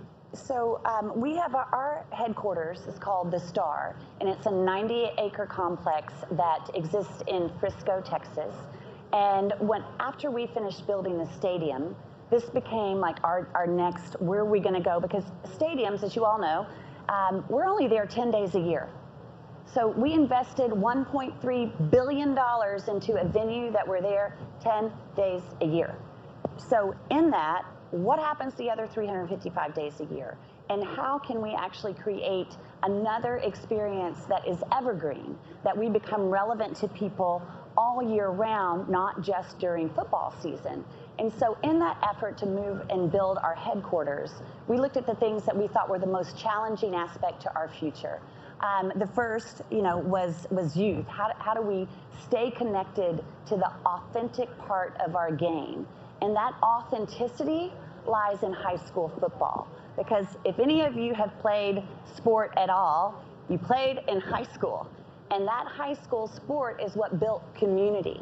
It wasn't just about you and the game and the final score. It was about the drill team. It was about the band. It was about the hallways. It was about families putting signs up in their yard. It was this huge community that really created what the authenticity of our game is. And if we get beyond that, if we stretch too far beyond where that authentic connection is, we're a business over here, and we're not going to thrive as a business. We have to thrive as a valuable asset to somebody. And so at the Star, we addressed that because our headquarters is the home to high school football in Frisco. So we knew that we had to be inextricably linked to the heart of our game. And sometimes people really need to see the bricks and mortar of something to believe it. And I mean that, many of us in here are probably from different faiths, but our faith is actually anchored by a synagogue or a church or a mosque, and we need that concrete existence to actually grow roots in our faith. So taking that same kind of analogy here is we needed to actually show people that we were connected to high school football. So that was the first part of that. And the other was around health and safety. Right. And so we partnered with Baylor, Scott & White with the goal of being the safest place in the country to play sport, all sports. So it was about prevention, diagnosis, and treatment. And in that facility, the mayor shared that vision, the city shared that vision, and we were going to help pilot that vision. So those were kind of the basic founding principles of that, of how do we make sure that we keep that growing, and how do we keep the game of high school football relevant and important. And so as we start to wrap up here, I mean, it's interesting to speak with someone who is like very much from a franchise organization, like on top. You're the king, you're the queen. You got, the Cowboys are at the top of the heap. How much do you worry about? How much do you think about what it takes to stay there and not just from a ranking on some list, but to continue to grow the value of this organization? What do you do for that? It sure would help if we'd win a ball game. Like, gosh, all these, I mean, it's been so long since we have sniffed a Super Bowl that it's just, you'd think, oh my gosh, how can we continue to grow in a trajectory and not have the success that our fans want, and that certainly that our players want and that we want. But in that, I actually think that has been, part of the secret of that is that we couldn't rely on that success to make who we are relevant. That we had to find other ways for that relevancy, or for people to perceive us as relevant in their life in different ways. And I think that has driven our innovation. It's driven our creativity, and we certainly do things that are kind of out of the box thinking. And again, a lot of them are really great, and many of them are really bad. And we have to, learn quick in that mess and learn from it and move on to a new idea. But that's the challenge. I think we have to be, I don't think anybody should change just to change. I think we have to have a keen awareness of how society is changing, so that you can be on the forefront of changing with society, or empowering a change in society. And those are two very different things. But for us, we look at it pretty holistically from that standpoint. All right, so we got a minute left. You built a stadium. You built this state-of-the-art facility. What are you, Charlotte, building next? What's the next big project? Can you tell us? Oh my gosh, that's why I looked at my dad when we were done with the stadium. It's like, we're doing another one? Like, here we go. But I think for us, it's about continuing to deepen the avidity and, again, relevance of who we are with our audience, and trying to understand, this new way of communicating. Because you got to remember, when I first came on, we didn't have computers. Right. Yes, I'm that old. So we didn't have any computers, and then all of a sudden the rate of change in society went from decades at a time to years at a time to now even months at a time. And so the ability to pivot and grow and visualize where that's going, if I told you what we were doing in the next 5 years, that would probably hold me back. Yeah. Because probably the beauty of our organization and having the top influence to be able to mogate is that we move quickly, and that doesn't take a lot of board meetings to get going and to figure that out. Well, on behalf of a lot of the sad Cowboy fans in my life, good luck. Good luck on the field, and enjoy the weekend here in LA. Thank you for the time. Nice to see you, Jason. Thanks, y'all. Please welcome to the stage Monique Brown, president of the AmeriCAN Foundation for Social Change. Baron Davis, two-time NBA All-Star and founder and CEO of Baron Davis Enterprises. Eric Dickerson, NFL Hall of Fame running back and author of Watch My Smoke. And Jason Robbins, co-founder and CEO of DraftKings, in conversation with Bloomberg's Jennifer Zabazaja. Oh, this is great. All right, hi again, everyone. This is awesome. Thank you so much for joining us. This is a topic that I think everybody is talking about right now, but not everybody understands. Is that fair to say?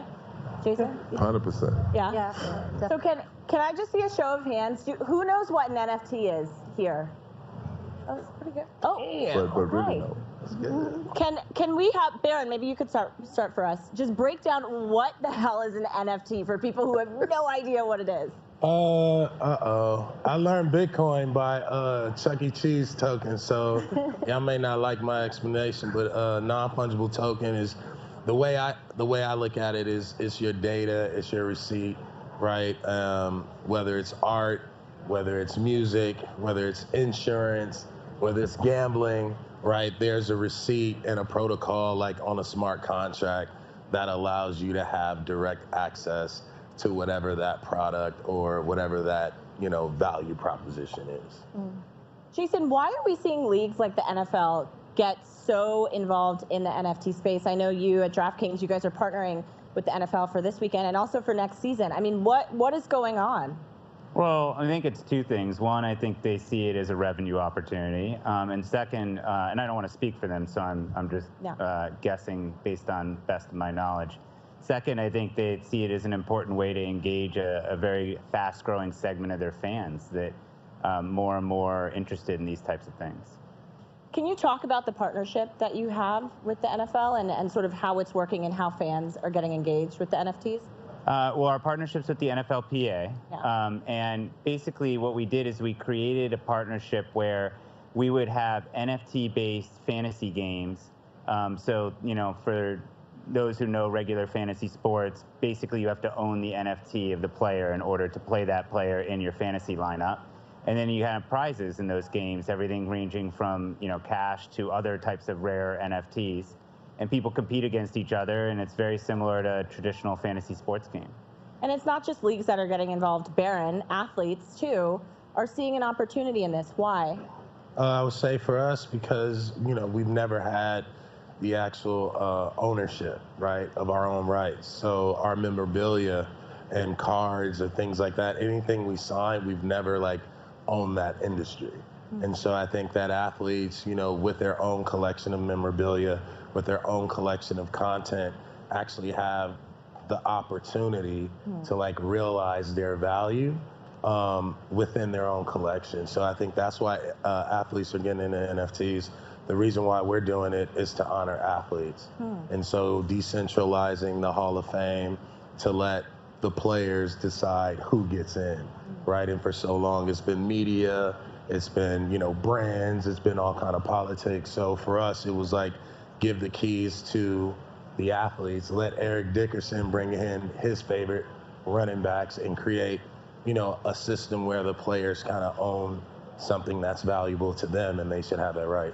And Eric, we were just talking about this. I mean, do you think this is a good idea for all athletes to get involved, considering what Baron just said about ownership and, feeling like you're owning your identity, essentially? I think it's very important because athletes have never really owned their own identity. I mean, let's go to college and pro. I mean, pretty much when you put the professional uniform on, you can't use it because it's the Ram uniform. The NFLPA has the right.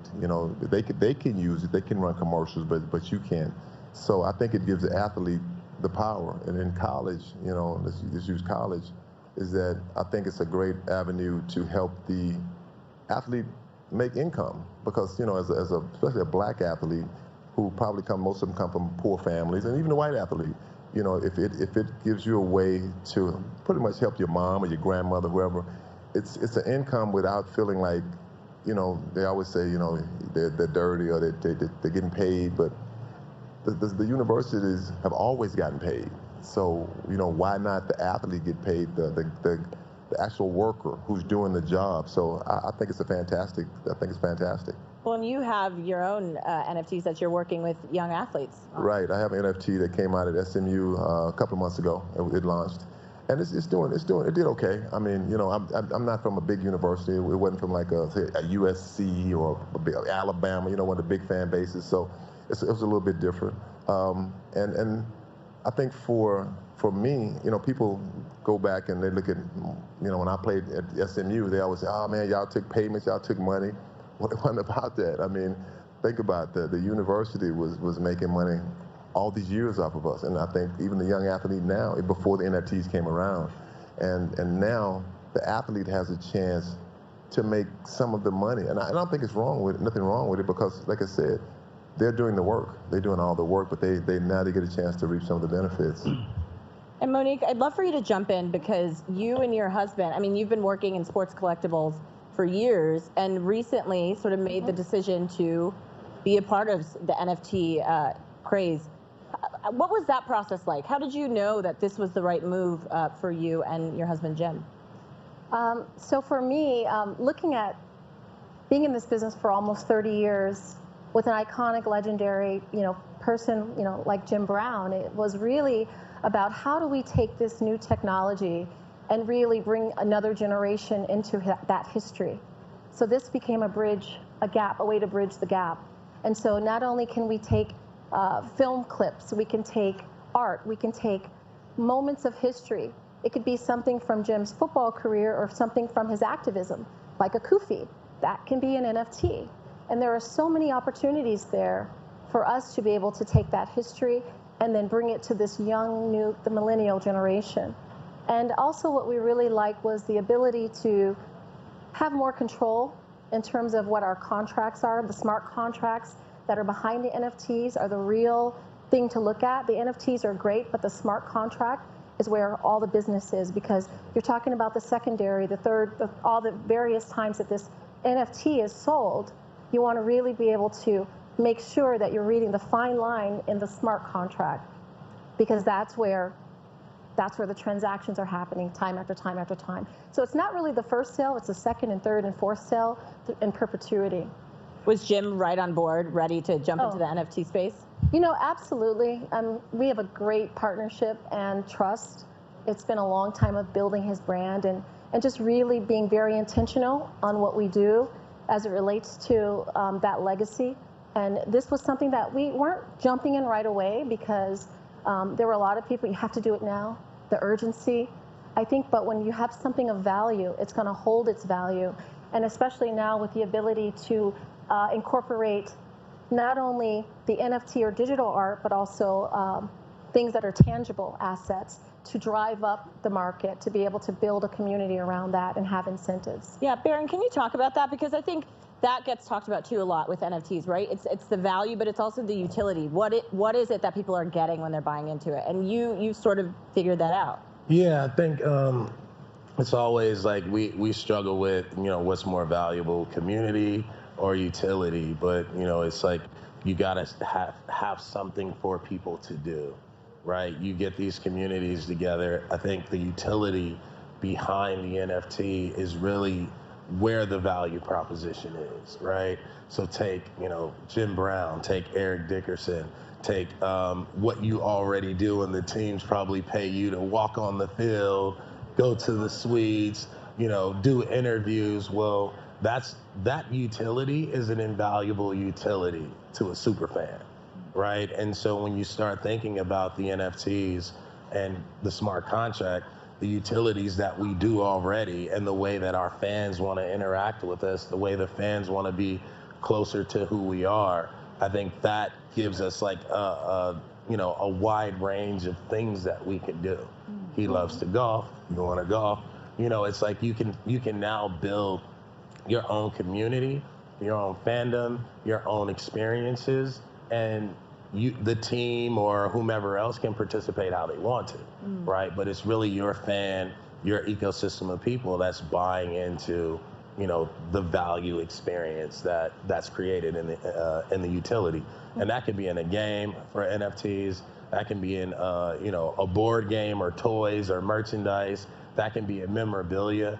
And the great thing about the NFT is you don't have to sell your memorabilia, right? And so you can create digital assets based on your memorabilia, and through the NFT and the smart contract, you can now give your fans an allocation of shares, right, to kind of build that foundational element of what you have for physical collectibles.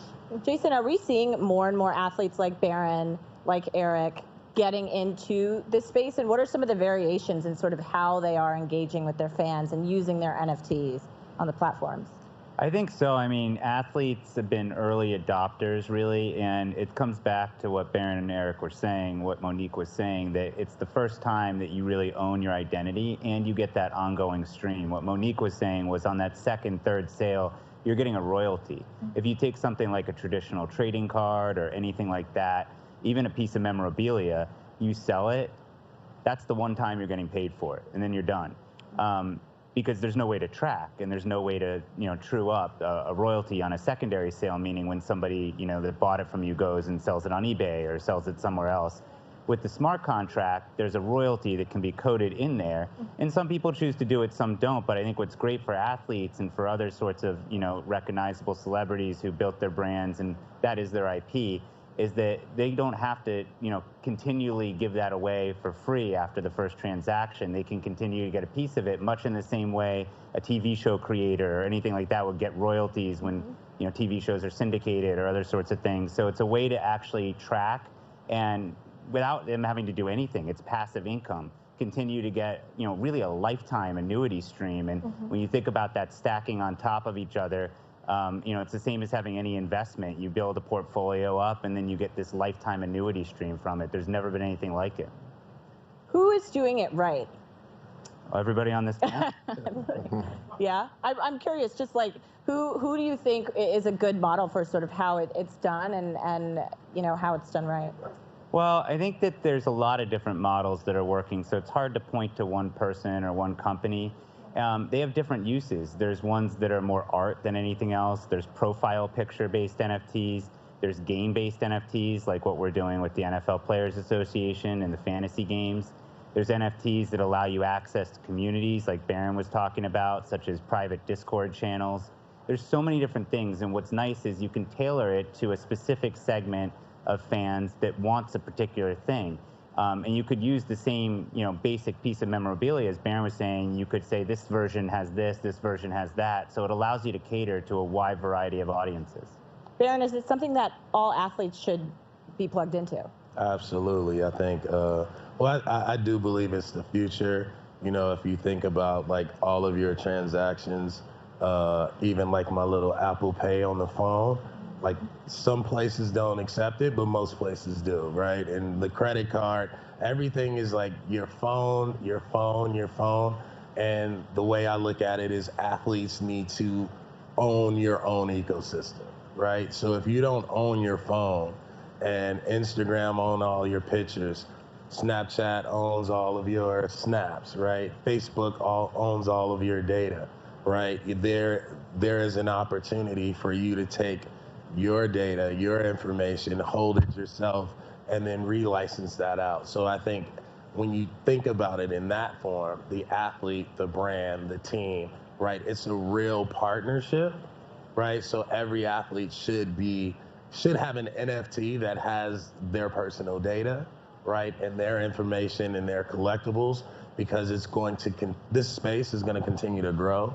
And I think that the value proposition that you create is by owning your own stuff. Eric, given all of that, how do you think this is going to change the game and change leagues and sort of change how athletes move about their own professional careers? Well, I'd say for college, in instance, I think it helps college a lot because it goes back to the old indentured servant feeling, almost. That you work for us and you can't make anything off of what you've done. I think it'll change a lot. It's almost like, think about the cell phone. When the cell phone first came out, well, it was kind of cool, but it wasn't real popular at first. But then all of a sudden, when you got the smartphone, where you could do everything, you could look up pictures, you could look up Google, like wow, that changed everything. I mean, I don't think you'd find anyone without a smartphone. I mean, even I say the person who don't even know how to work a phone, they know how to work a phone. So I just believe that is the way of the future. I think it's going to get bigger and bigger. And I just always think about college, because think about these kids, they don't have money and they don't have an income. It's not like a job, but it is a job, because when you play a sport, I use my sport, football. You try to play football and go to class. That's very difficult. And most all the time, pretty much most universities, once you especially the big powerhouses, they want you to play football. You know, not to go to not to go to class. They hate to say it, not even go to class, because they're gonna try to get you through. So I just believe that for an athlete, and an athlete that thinks that one day that they're going to play professional football or if it's basketball, you know, or something like that, you know, that's not everyone's path. It's not. I mean, I told you the story in the back where I did a thing where it was 20 athletes, and they were the top athletes. They call them blue chippers.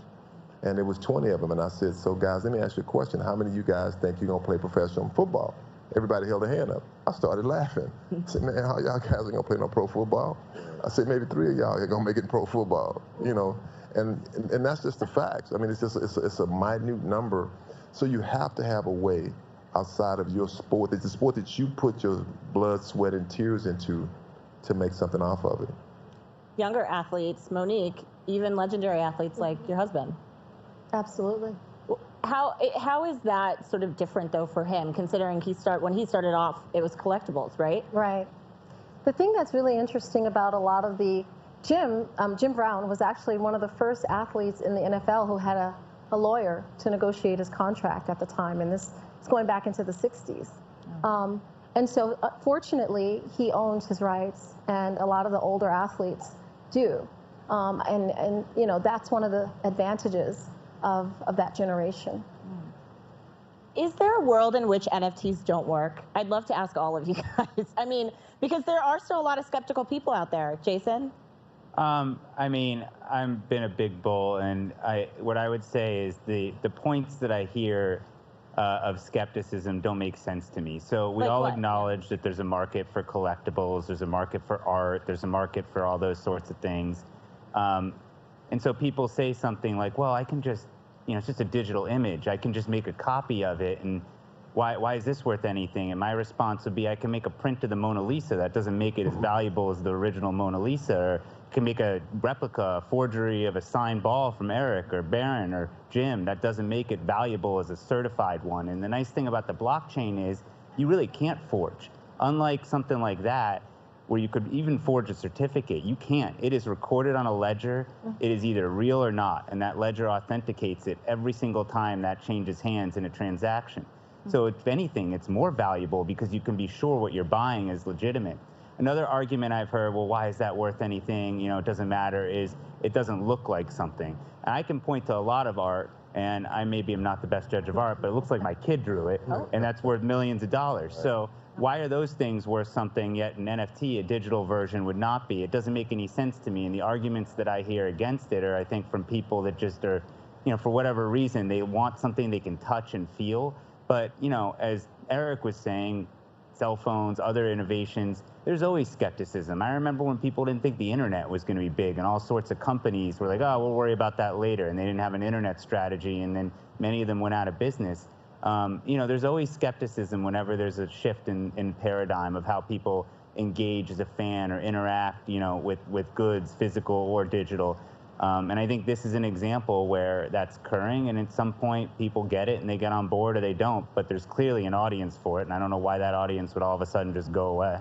Eric, I see you nodding, or Barron, I see you nodding, sorry. No, I was just agreeing. No, the audience is never leaving. You know, I'm super bullish on the space because it is about your rights. Like, it's like your receipt, you know, it's your Social Security, it's your insurance, it's everything that you can imagine, like, all in one place. And, you know, if everybody went in their wallet or purse, you probably have like 8 insurance cards, you know, insurance in your car, all kind of things. And so the way I look at it is just really starting to secure like the box and the window around you, right, of your life. So where are your assets lies? Where are your information? Where's your data? And then where's your talent? Where are the things that are valuable for you? And so that's, you know, for me, like where I am really, really, you know, honing in on the NFT space is the medical, the things like that, because the athlete, the data around the athlete and the measured data around the athlete is not really, you know, fixing the problems at the top. And so, you know, when we start thinking about that, I think that is going to be the key. What's the case from a fan perspective? Why would they invest in something like this, Monique? I think that fans are looking for more, and I think that memorabilia alone, I mean, it's great to have a signed football, but if you can have an ownership of an experience, it's just a whole nother level of engagement. And I think that with the technology and with everything virtual reality and all the ways that we're being stimulated, this is the natural next way.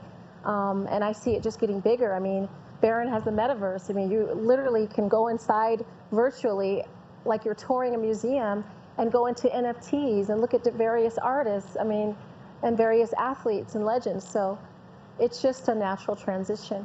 The thing that I find interesting is how, say for instance, the generation that followed the Jim Browns and the Joe Namaths, how that transitions. I would love to kind of see that demographic like brought into this technology a certain kind of way, because just because you have, a very popular platform doesn't necessarily mean it's your audience.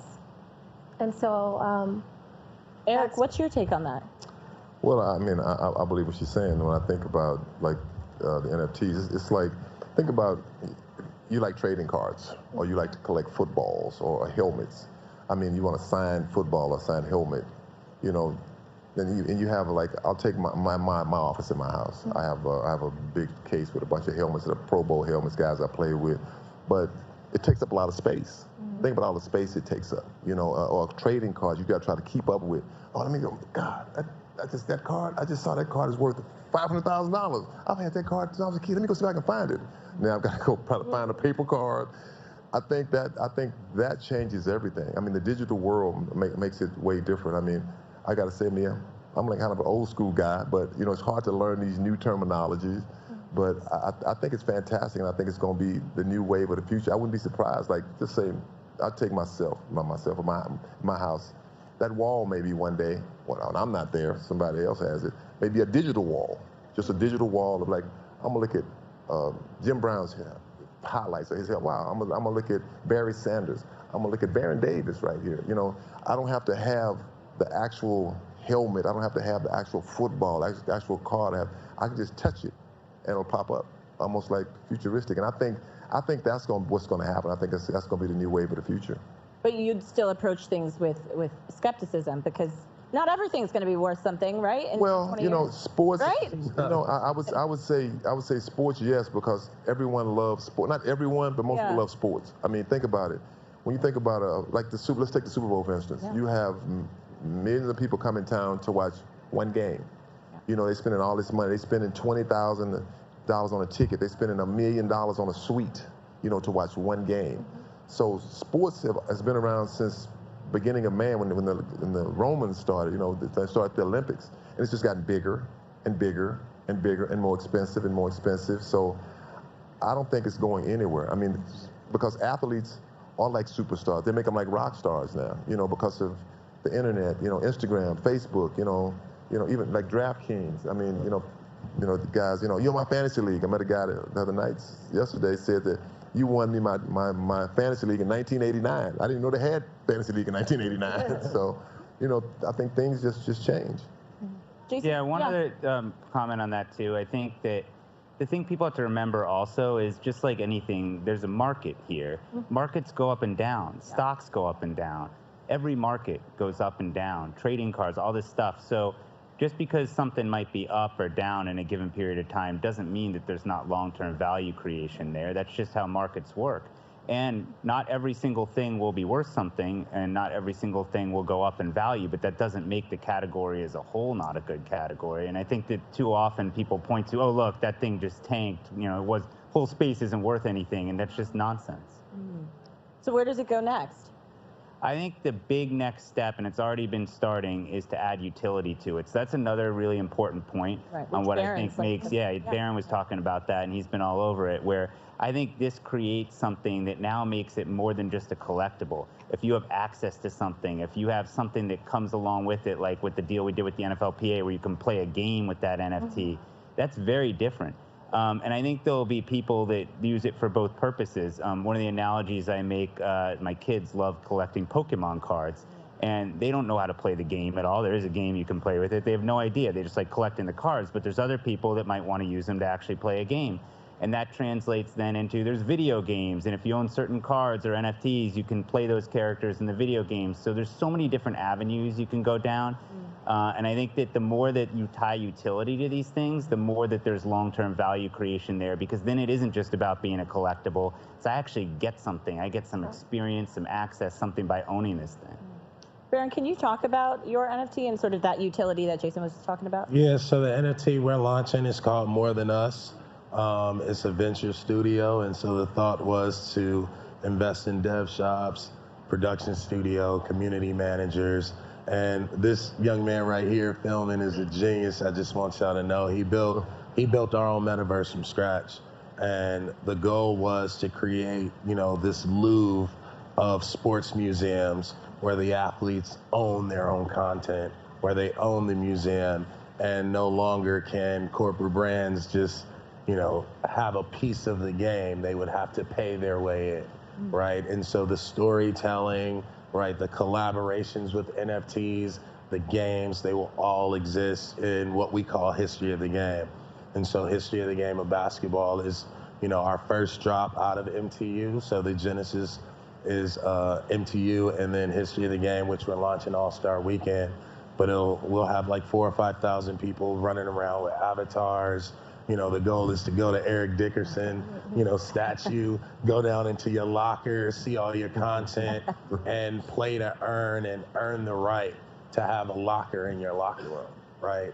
And there are 12 fans. You have 12 fans, right, who love you so much that wants to, that collects all your stuff anyway, that they will want to be a part of this experience. And so for us, it's take this museum approach where people love to go to the museums, build a metaverse where people can display their NFTs, build a world where, whether you're on Solana, Cardano, Ethereum, Avalanche, like your NFTs have a place, your own NFT metaverse world have a place in our world. And so with that, it's all about the legends and like giving flowers. We live in an era of giving flowers.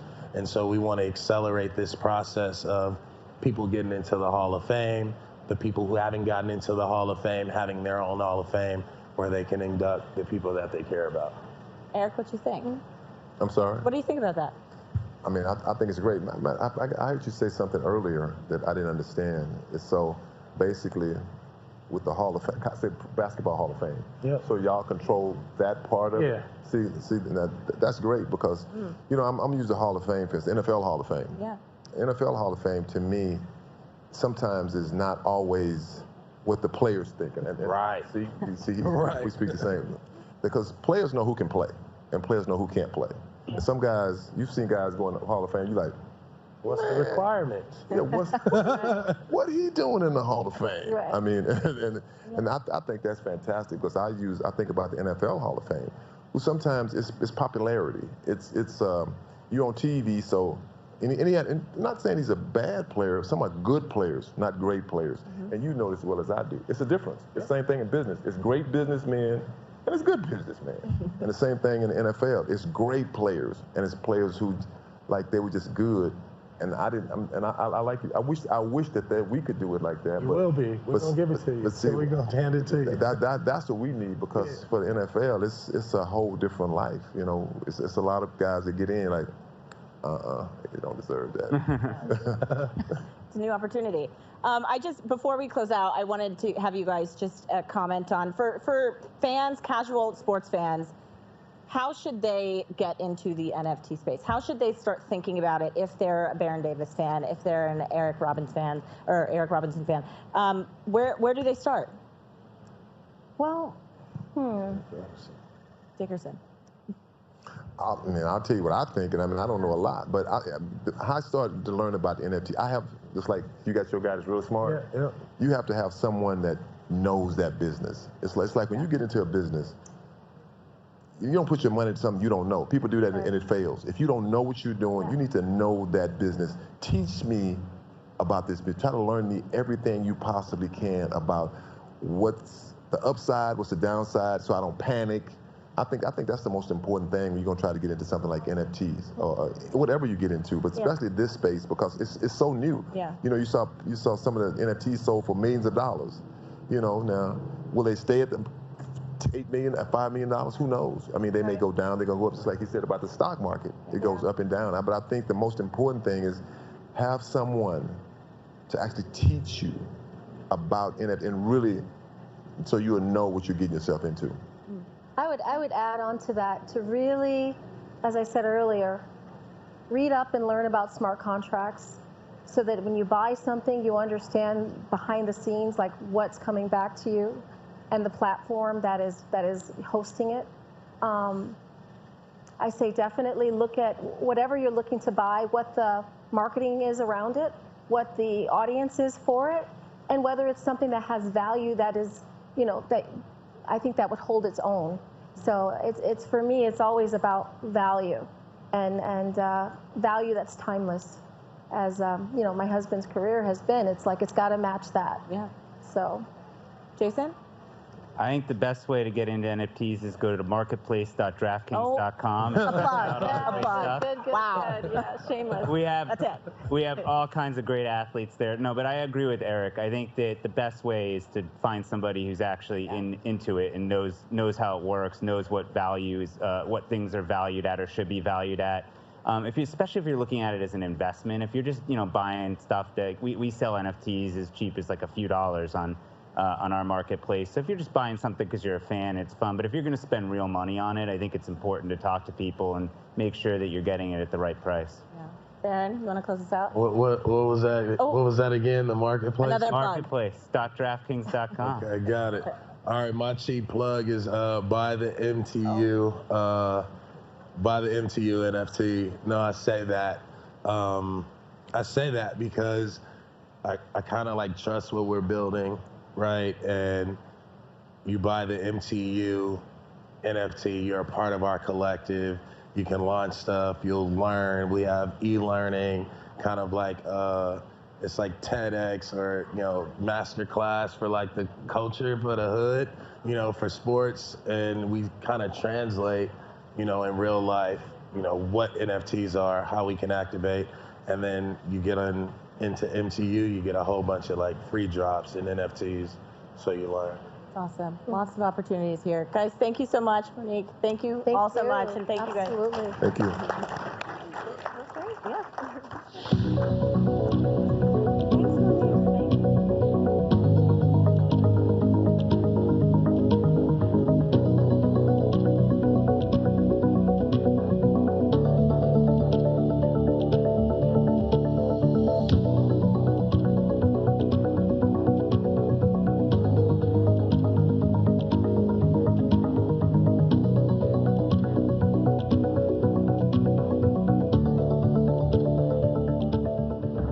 History is filled with almosts. Those who almost adventured, who almost achieved. Then there are others. The ones who embrace the moment and commit. They calm their minds and steel their nerves with 4 simple words, whispered since the time of the Romans. Fortune favors the brave.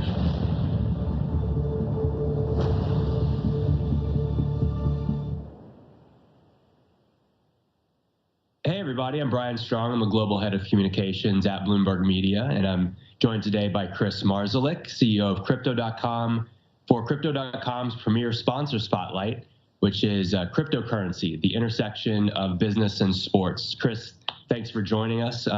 There's a ton happening in this space right now, so let's get right to it. 2021 was an incredible year for digital currency, and today there are nearly 300 million crypto owners. To what do you attribute the meteoric leap in the industry, and what do you predict for the next 12 months and beyond? Thanks for having me, Brian.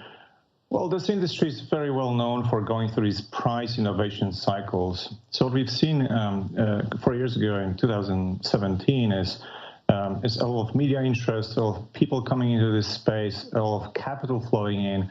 And even though the market cooled off in 2019, companies kept building new projects, new products. And you can see the result of this innovation bubbling up through 2020 and 2021. Again, massive media attention, a lot of people coming in. I think that moving forward, you'll see this continuing and repeating. What we are seeing is an expansion of use cases. In 2017, you had very little of NFTs, GameFi, DeFi. Right now, these are very large, very well-capitalized industry. And speaking about capital, you had probably $30 billion coming into this space last year alone. And there's this massive brain drain of engineers and product people quitting their jobs at Google, at Facebook, and moving into this space. So I'm very optimistic about the future. I think we are going to hit 1 billion users as an industry in 2022, and that's just only the beginning. Yeah, given that it's Super Bowl week and this is the Power Player Summit, we obviously got to talk about Crypto.com's intersection with sports. You've invested significantly in prolific sports partnerships. I'll name a few, from the much publicized new Crypto.com arena, of course, the Philadelphia 76ers, Angel City FC and the National Women's Soccer League, Australian Football League, Formula One, LeBron's Foundation.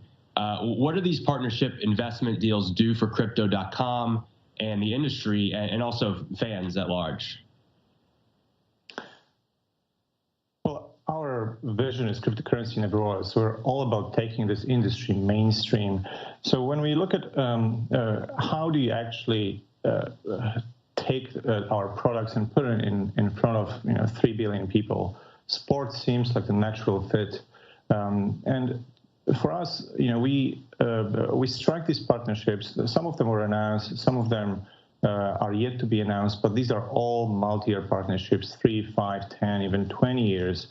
We take a very long-term view, and we see these partnerships as sort of canvas on top of which you can paint as a very strong brand message that resonates with the mainstream consumer on a global scale. We're not shy about our ambitions of becoming one of the top 20 brands alongside people like Nike and Apple. So I think this is the right way to do it. And there is this notion in the industry that because of our name, Crypto.com, we carry the mantle for the whole space and elevate it in the process. So we're quite happy with our investments so far, and we will continue to be pretty aggressive in this space. Absolutely. Okay, third and last question. As we've seen, more and more people and companies are getting involved in the building of Web3, but some say the VCs are the real winners and will ultimately own Web3, which seems a little contradictory to the tenets of it. How do you respond to that thinking?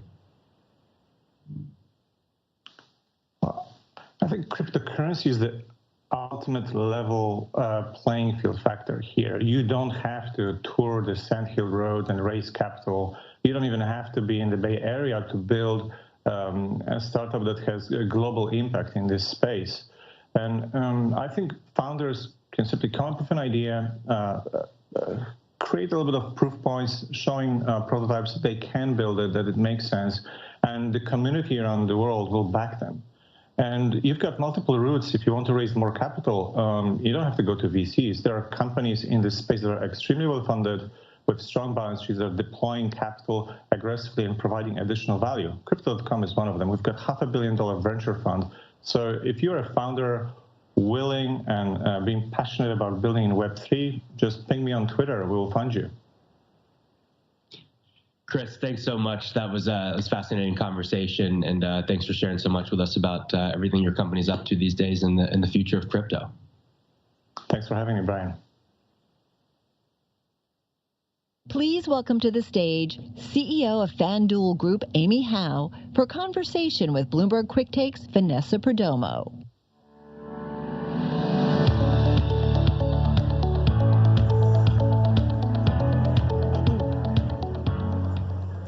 So, Amy, the federal ban on sports betting was dropped in 2018, and to say business is booming is quite an understatement. Yeah. There's an estimated $7 billion might be bet on the Super Bowl this Sunday, so I'm super glad to be sitting here with you to talk to an actual leader in this industry to see, like, what the heck's been going on the last few years.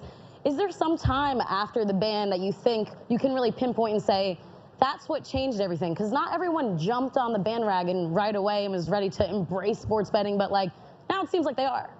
By the way, that's $7 billion that's going to be wagered on sports betting on the Super Bowl this week. But you're right. It has been, I think, this is a seminal moment this weekend. We have 14 states that are that FanDuel currently has a legal sports betting product in. And you're right, that 2018, when the Supreme Court repealed the act that was called PASPA, which effectively was a ban on online sports betting, the first state to move was actually New Jersey. And it was interesting because we'll talk a little bit about the role that fantasy sports has played in legalizing online sports betting.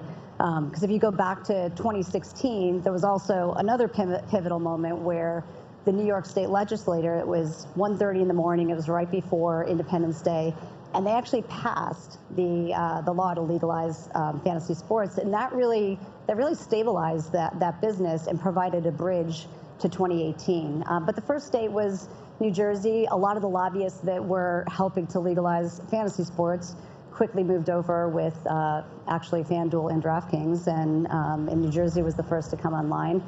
Pennsylvania was shortly after that, and then fast forward to today where we have 14 states. New York went live in the beginning of January, and within 4 weeks became the largest state for online sports betting at $1.6 billion. So to say there's momentum is certainly an understatement. Yeah, and I'm sure the New Yorkers were quite happy they didn't have to take the train into Jersey anymore. There are actually a lot of people that did that. Yeah. So when we still look forward, what is it that people can't get enough of this industry? Why are people so into it? Listen, I think sports betting, it already has, and I think it will continue to just forever change the way live sports fans experience the game, right? I mean, you think about this weekend for the Super Bowl, we have 550 different betting markets, right? So it's not just about who's going to win the game, what's the over/under. It's about who's going to score the first touchdown and who's going to be the MVP and who's going to win. In some states, you can actually bet on the coin toss and the length of the national anthem. But it's just the pure enjoyment of doing that. But also, we've innovated, right? We were the first to come to market with a product called Same Game Parlay. And so it doesn't really matter if the game's a blowout. You're vested in the game and you want to know the outcome, regardless of what the actual score is. So it's a form of entertainment, is really what it is. And that's what I would love to expand more on. I have a lot of people in my life who are avid sports fans, and like this, they keep watching even if it's a 50-game blowout to see if they won their parlay, their over or their under. So do you think that it's now this new wave of fan engagement that sports betting has created? And can you see like concrete examples of like TV viewership staying, people watching the games longer than they would have? Yeah, I mean, I think there's, on the engagement and I'll touch on the engagement and the viewership side. We're absolutely seeing that convergence between sports media and sports betting, right? We just did a deal with Pat McAfee, who has been, a phenomenal part. It's a small deal. But he has been, he's been a phenomenal partner to us. But that and, things like if you look at what we've done with the NBA and Turner, the integration of sports betting is actually changing the narrative around the game itself. The other day there was a same game parlay on Turner, 15,000 fans bet on it. It hit and they were very happy fans. So it's changing the engagement. From a viewership perspective, the stats are really compelling as well. If you look at some of the data, 70 to 80% of consumers are more likely to watch the game if they're actually betting on the game. The ratings are, if you look at Nielsen, give or take 25% higher if you're in a sports betting household than if you're not. So, and listen, we're barely scratching the surface, right? What we can ultimately do around this is endless. Imagine a world where if you're sitting at home and you have kids and you don't want odds integrated into the broadcast, you can switch it off, or odds changing in real time if the Lakers have a 12-point run up. So it's already changed a lot, and we're only in 14 states, right? We got a lot of runway ahead. Right. And I want to touch more on that as well. You said it's early on. Sports betting in America is really in the infancy right now.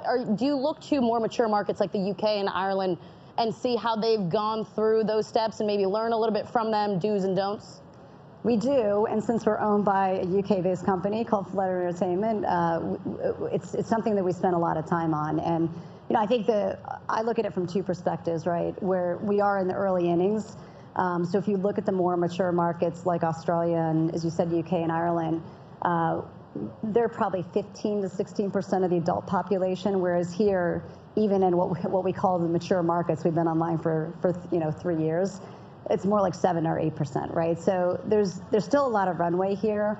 To your question around, what can we learn from them, the most important lesson is, how do we build an industry and a business that has viability for the long term, right? And a big part of our mission and my mission as the CEO of FanDuel is to make sure that we're doing that in a responsible way.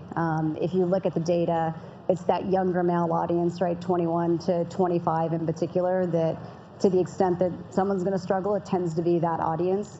So there's a lot that we've done. We are, a big part of our effort is, how do you educate consumers, right? So the minute they come onto your platform,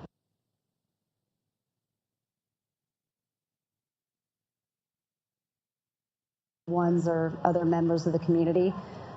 We partnered up with Craig Carton, who is a great personality, a radio personality in New York, and he has a very well documented challenge with it. And he got through it, and he's helping it make this topic a much more accessible. But we also have products, right? We can help you manage how much you're betting, how much time you're spending on the platform. And I think most importantly, these are early days. We still have very early relationships with the leagues. We just signed a great deal with the NFL. We've been working with the NBA and other leagues for many years. And so part of what we're also trying to do is say, hey, above and beyond what the regulators tell you have to do, because those are the minimum standards in their state, what should we be doing as an industry, right? How do we kind of level the playing field and do what's right for the consumer, because that's going to help protect our industry, our fans, and our brands long term. So you're really taking it on yourself as your company. You're working with, the leagues. So do you feel it's more on you guys, or do you feel like it would be helpful if the state or federal government really kind of stepped in and maybe put a platform down for regulations? I think, again, I think this is where we actually have the benefit of learning from the more mature markets, right? If you don't manage, not to say that they haven't managed it responsibly, but I think those are the learnings for us, which is, where this could go if we don't do it properly. I think, candidly, the states have actually done a very good job so far of legalizing and regulating the industry. If the federal government were to step in, we'd obviously want to be part of that dialogue. But right now, I think it's actually incumbent on us as operators and leaders to make sure we're doing what's right for the consumer. And how much do you work with states for when they're building legislation to future states for when they hopefully will let this be legal in their state when they're building that out? A lot. I wish my chief legal officer, Christian Ganetsky, was here, because that's what he spends his entire life doing. I think it's interesting because from the outside in, you may think this was a very organic process and it just happens and states come online. The reality is that the path to legalization looks very different state by state. My team always reminds me, no two states are ever the same. And so there's a lot of work that has to be done. In some cases, actually educating regulators in states, because it's new, right? So we have the benefit of now other states who have come online. So we work closely with the regulators. We have market access partners, right? An operator can't just decide someday they want to be a sports betting company in the state of New Jersey. You actually have to have a license or a skin. In many cases, you might be working with Native American tribes. You might be working with sports teams. You name it. So there are a lot of needles to be thread in the path to legalization. But I think the states have done a nice job so far. And what about California? I mean, California hasn't gotten there yet now, but we're here for the Super Bowl. I know, it's such a shame that we're sitting here in California. How do you think it would be different if they were still on here? So maybe next year, where the Super Bowl is, it is legal. How would that affect it? Oh, well, I think if you look at the data, American Gaming Association just did a great piece of research, and it suggests that close to 80% of Americans, they want a legal, regulated product, right? I mean, the reality is the black market is still rampant, right? I mean, that $7.6 billion statistic that that you cited and the AGA published, a lot of that is still the black market, right? And what that means is that the consumer is not protected, right? You're betting on platforms that aren't regulated. But it also means that the state's not getting the economic incentive of that. You think they'd want the cut? Absolutely, absolutely, and that's why, I think that's a big part of why, in addition to protecting the consumer, the thesis, and I think, why that PASPA ultimately was repealed was, that was a big driver. And the sports purists, or people who were objectory towards sports betting, they kind of said they thought it would compromise the integrity of the game. Do you think that that's now silenced because of how successful it has already been in the markets that it's in? I don't think it's compromised the integrity of the game at all. In fact, if anything, I think it has elevated the game, right? I mean, if you think about it, we're part of now delivering those, live events, sporting events, concerts are, they're unforgettable moments. You remember your first sporting event, I'm sure. Yeah. And so we are now part Yankees of that. win, but yeah. For me, it was the Buffalo Bills. In fact, I met with Bruce Smith yesterday. It was, like a dream come true for a girl from Buffalo. Right. But no, I think it really is. It's changing the way consumers engage. I mean, I have 3 young boys, and they're just to watch them draft their fantasy sports teams, and we had to sign up for Sunday Ticket because they need to flip between the games and see how their players are doing. So I don't think it's compromised the integrity. If anything, it's elevated. And from an integrity perspective, we work very closely with the league. So to the extent that we see any anomalies, we'll surface them immediately. Absolutely. And lastly, I want to touch on, you said multiple times that the majority of bettors is young men. Yeah. How do we get that to expand more to female fans betting? Because female fans make about 50% of sports fans, right. So how do you get them into that market as well? Right. So they make up 50% of sports fans, and if you look at the betting population, it's anywhere between maybe 10, 20% on a good day. So that there's an underserved segment there. It was interesting. We did a piece with Bloomberg at the end of last year talking about how we were FanDuel was partnering up with The Gist. And the whole idea was, how do you make sports betting less intimidating to women? Because the research would suggest that it is intimidating. I think many men find it intimidating too. They may just not admit it. Yeah, no, completely. But part of it is educating and making it more accessible and consumable from a media perspective, right? What we typically buy is we're buying media for men 21 to 54. So I think a big part of the dialogue now is how do we reach those consumers, the female consumer, in an authentic way? But what we're also trying to do is partner up with female athletes, right? We were the first to partner with the WNBA. FanDuel was the first to take bets on women's March Madness a couple years ago, partnering up with companies like The Gist, and there's a lot of organizations out there right now, the Gaming Society, who's doing a lot of, FanDuel betting on women, or sorry, not FanDuel, betting on women in general. And it's all about exactly that, right? How do you make it more consumable and accessible to that audience? So, and then for me personally, I don't think I can do both of those things credibly unless I have the right representation, certainly starting at the top, but transcending throughout the organization. And I will tell you, that article that we did has gotten, the amount of outreach I've gotten from women, certainly within my organization, but female athletes and women who want to come work for us because they're excited about that mission. So the demand is there. It's just, we got to figure out how to get there. Yeah. Well, so that's a plug. So everyone go check out that article that was written. But thanks so much for your time, Amy. Thank you, Vanessa. I hope we all learned a lot. Thanks.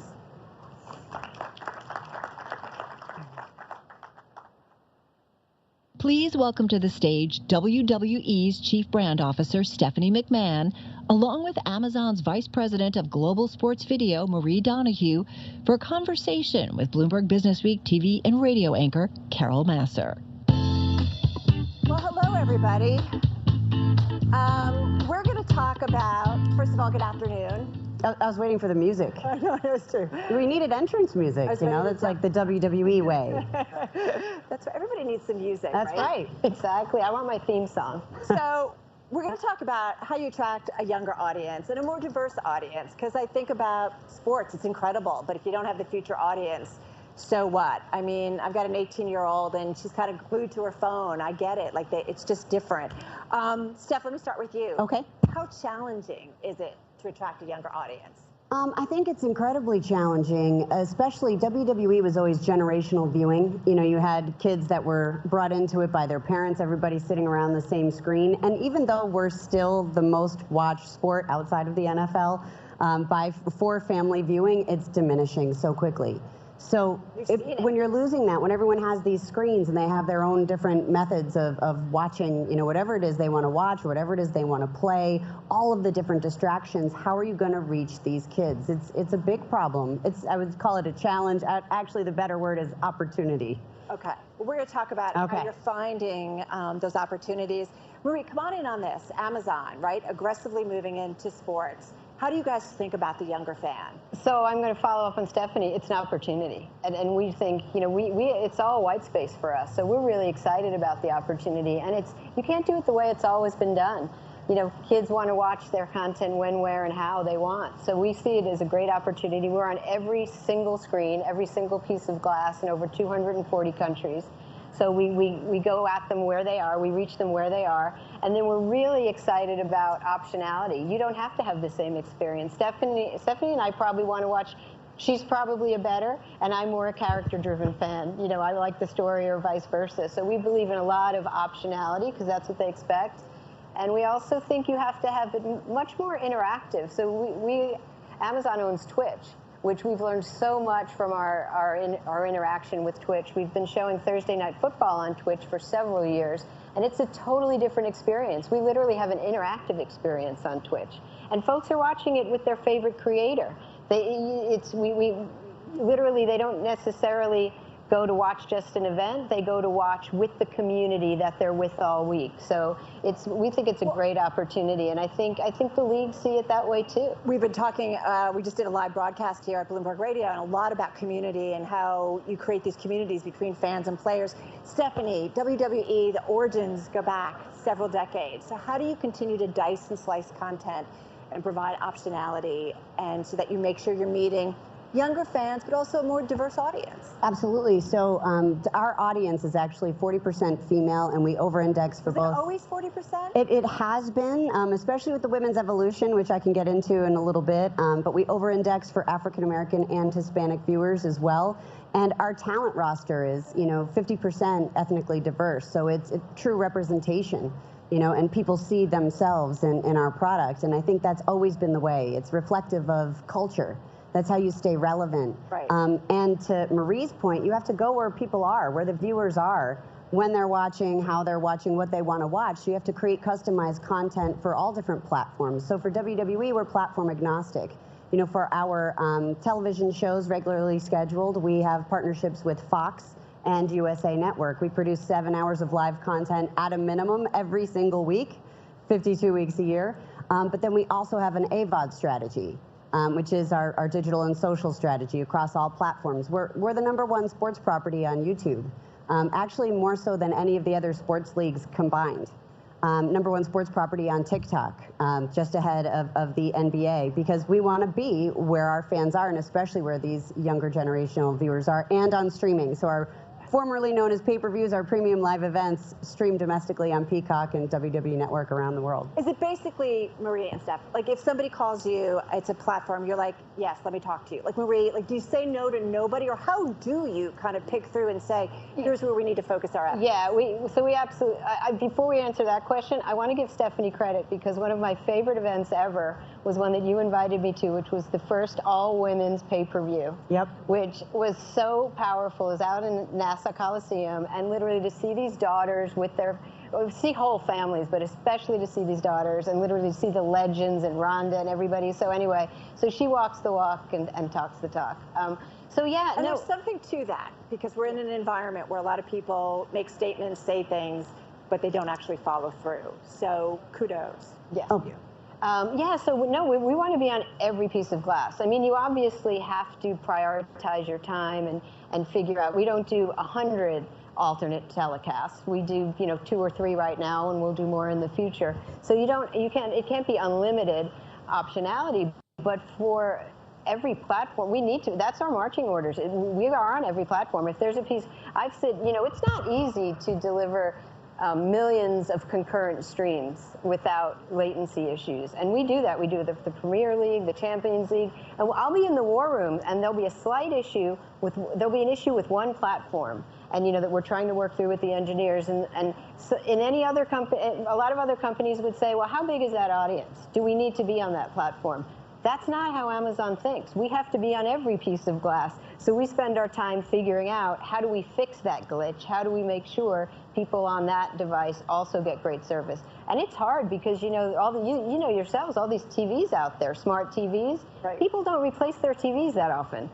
So it's hard when you're trying to serve live on all those platforms. Let's talk deals, because you guys did a big one for Peacock, right? You're Yes. streaming, I think $1 billion or so it's been said out. So it's been said. So it's been said. What did that do for you guys? Well, so WWE launched the WWE Network, which is our direct-to-consumer platform, roughly 8 years ago. So we were one of the first. And we were also one of the first to realize we don't want to deal with all the technology problems, that arise. Opportunities. Exactly. We don't want to be competing, with the Disneys of the world in terms of technology and Apples and Amazons, et cetera. Content, right. We're content producers. That's what we want to focus on. So in the U.S., we did license our content domestically to Peacock, and we announced another partnership with Disney in Asia that we're very excited about, and look for a few more deals to roll out, internationally soon. It's all good. It's all good. It's all good. All gravy. Well, speaking of content, it is about content. And Marie, Amazon, big deal with the NFL. I mean, when that I heard about it. story crossed, we were all like, wow, Amazon and the NFL.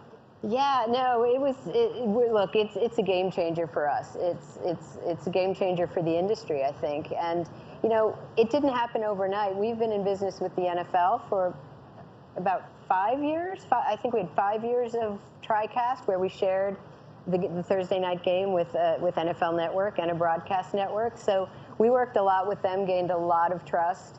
Our Premier League was the first time we actually had exclusive rights for something that drove millions of concurrent viewers. And that was really important to the NFL, because they saw we could do it. And they weren't putting the fan experience at risk. So we consider ourselves a key strategic partner for them, and to help them reach different audiences. We've been working with them on Twitch for years.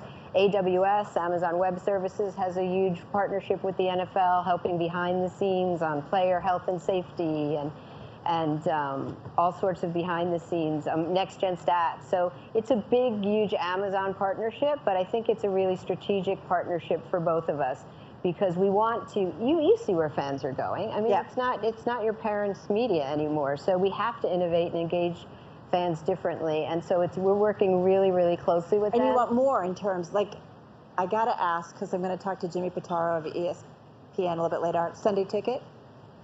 Which? The Monday ticket? The Sunday ticket package? So we're really excited about our Thursday night football package. Hoping for a headline. No, but it's really interesting. Well, but all of these things that you guys are talking about, different platforms, content, does it get to that younger fan? We have found success, yes. So, for example, in TikTok, we did an announcer contest for SummerSlam. So, and we had actually tried a few different things, because I think it's really important to test and learn, right? And the NFL wanted to make sure their fan experience was going to be just right, which is absolutely the right way to go. But you have to be willing to take chances, and today's audience is willing to let you do that. We launched we tried to do a recruiting effort through TikTok for talent to come, try out to see if they wanted to be a WWE superstar. It wasn't the most successful, wasn't the right way to use the platform. We then said, we want to do a ring announcer contest. And we saw huge numbers, to come over. And then we were able to highlight and feature that TikTok, not even an influencer, or at least she didn't start out that way. And then, we are going to be announcing a new competition. We're announcing it here, breaking news, to find a social media correspondent on the TikTok platform for WrestleMania, which is, our Super Bowl, which is coming up April 2nd and April 3rd at AT&T Stadium. Great way to catch people's attention. Great way to catch their attention and engage with them. And again, you have to just be where they are. Right. With content that resonates with them. That's the most important part. You have to speak their language. The number one rule of communication is to know your audience. Right. And know what resonates.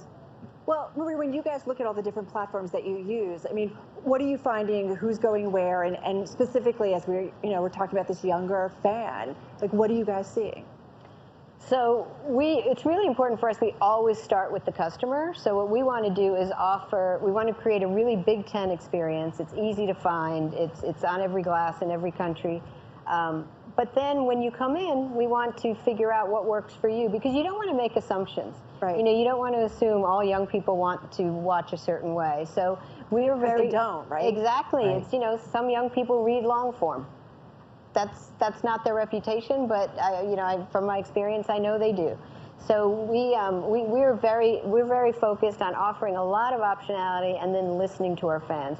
And sometimes they surprise you. When we launched the Premier League in the UK, one of the audio options we had, which we didn't even promote, was natural sounds of the stadium without the announcers. And talent hates when I tell this story, but it was really popular. And people loved it. Just watching the game. Yeah, and it's when Liverpool walks in. I mean, I tear up. I mean, you want, especially a Premier League event, it's the closest you can get to being there. So we never want to assume what people want. We always want to offer, and that goes especially with the young audience, because I have little kids in my life swiping the TV screen. So who would have thought that would happen? But every kid does it now. So you never want to assume, but we want to offer a lot of optionality and listen. We have to listen. Go ahead. I was just going to say gaming is another opportunity to really reach that next gen audience. And we have about 85% of our audience self-identifies as gamers. We have our 2K, it is. We have our 2K console game that's coming out in March. We have a huge mobile gaming business, but we're looking to really grow and expand upon that. And when everyone's talking about the metaverse and what it means, the way we're really looking at it is it's shared experiences. It is about that community. When you think about, you were mentioning kids in your life. My 13-year-old, I walk in her room and she's got this headset on. She looks like a naval aviator with her blue light glasses and her thing, and she's playing Minecraft and she's talking to her friends. That's how she's coming together with her friends. That's that shared experience. Right. And that enables you all over the world. For WrestleMania, for example, in a non-pandemic era, we have people come from 60 different countries, all 50 states, all different backgrounds and beliefs, but they come together to share this passion, similar to the Super Bowl, I'm sure. But so then you enable this technology that allows those people to connect anytime, anywhere. It's really freeing. It's amazing what it can do. It's funny. Go ahead, Marie. No, I was going to say, and that's why we're such believers in OTT.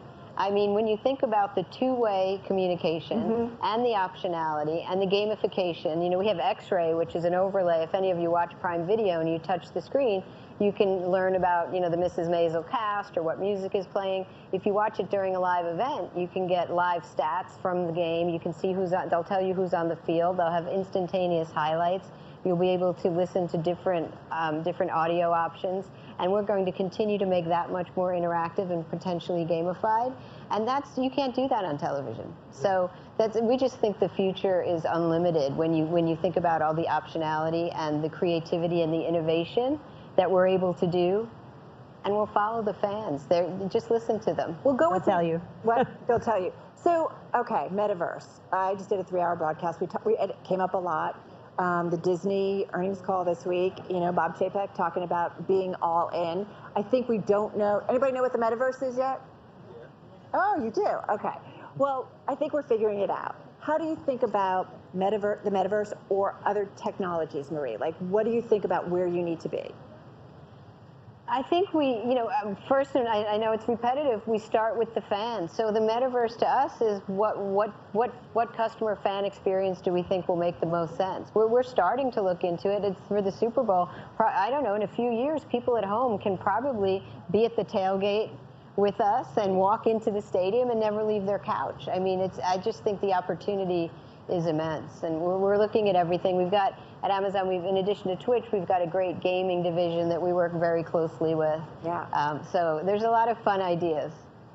Steph, what about Yeah, I mean, I think we're limited only by our own imaginations, and right now we're having conversations with a number of different players in the space, not looking to really lock it into one thing. Again, it's about testing and learning and trying new things. But man, when you think about the potential of what it could become, I mean, it really is limitless. I think that's the best word to describe it. Diversity and inclusion. Talk to me a little bit about that, because it's not only the audience, but it's also your core culture and stuff. So, Steph, how do you think about that in terms of making sure that that's a part of it? Well, it's a huge piece of it, right? And representation is everything. And that's what we have found in WWE. Going back for a moment to the women's evolution that you touched on, Marie. So what started in 2015 as a hashtag that was Give Divas a Chance at the time, in response to a 5-minute women's match in a 3-hour show, which was unfortunately the norm. And our fans responded with this hashtag that trended worldwide for 3 days, specifically demanding better character development, better storylines, longer matches. And we responded in the biggest way possible with our chairman and CEO, also my father, Vince McMahon, who said, "We hear you, keep watching." Hashtag Give Divas a Chance. At WrestleMania that year, we completely rebranded the Divas division to the women's division, announced our women would now be called Superstars, same as the men. And I don't want to get too deep into this because there's so many different things. Ultimately, the bottom line is our women were ultimately able not only to perform in the main event of WrestleMania in Abu Dhabi, they were, after 6 years, finally able to have a match covering their heads and their hands. And a chant broke out in the audience, "This is hope." Men and women chanting, "This is hope," which is not a typical WWE chant. And that has led to now about 5 matches in Saudi Arabia where the chant is simply, "This is awesome."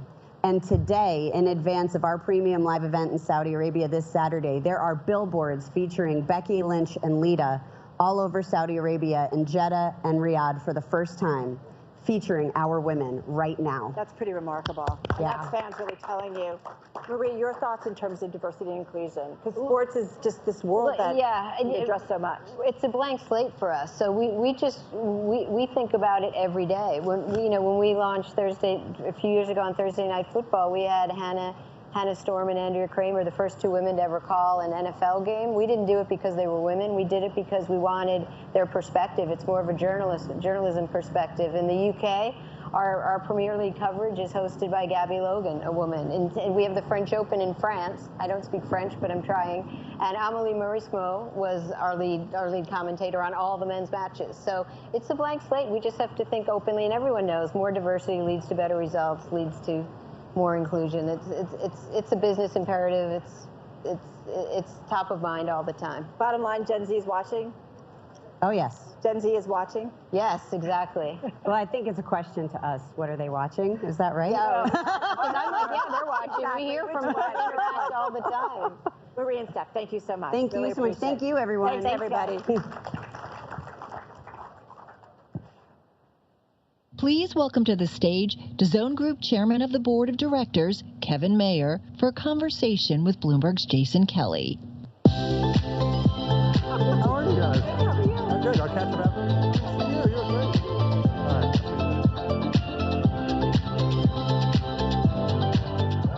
The very little secret is everybody already knows everybody, so there's a lot of hugging.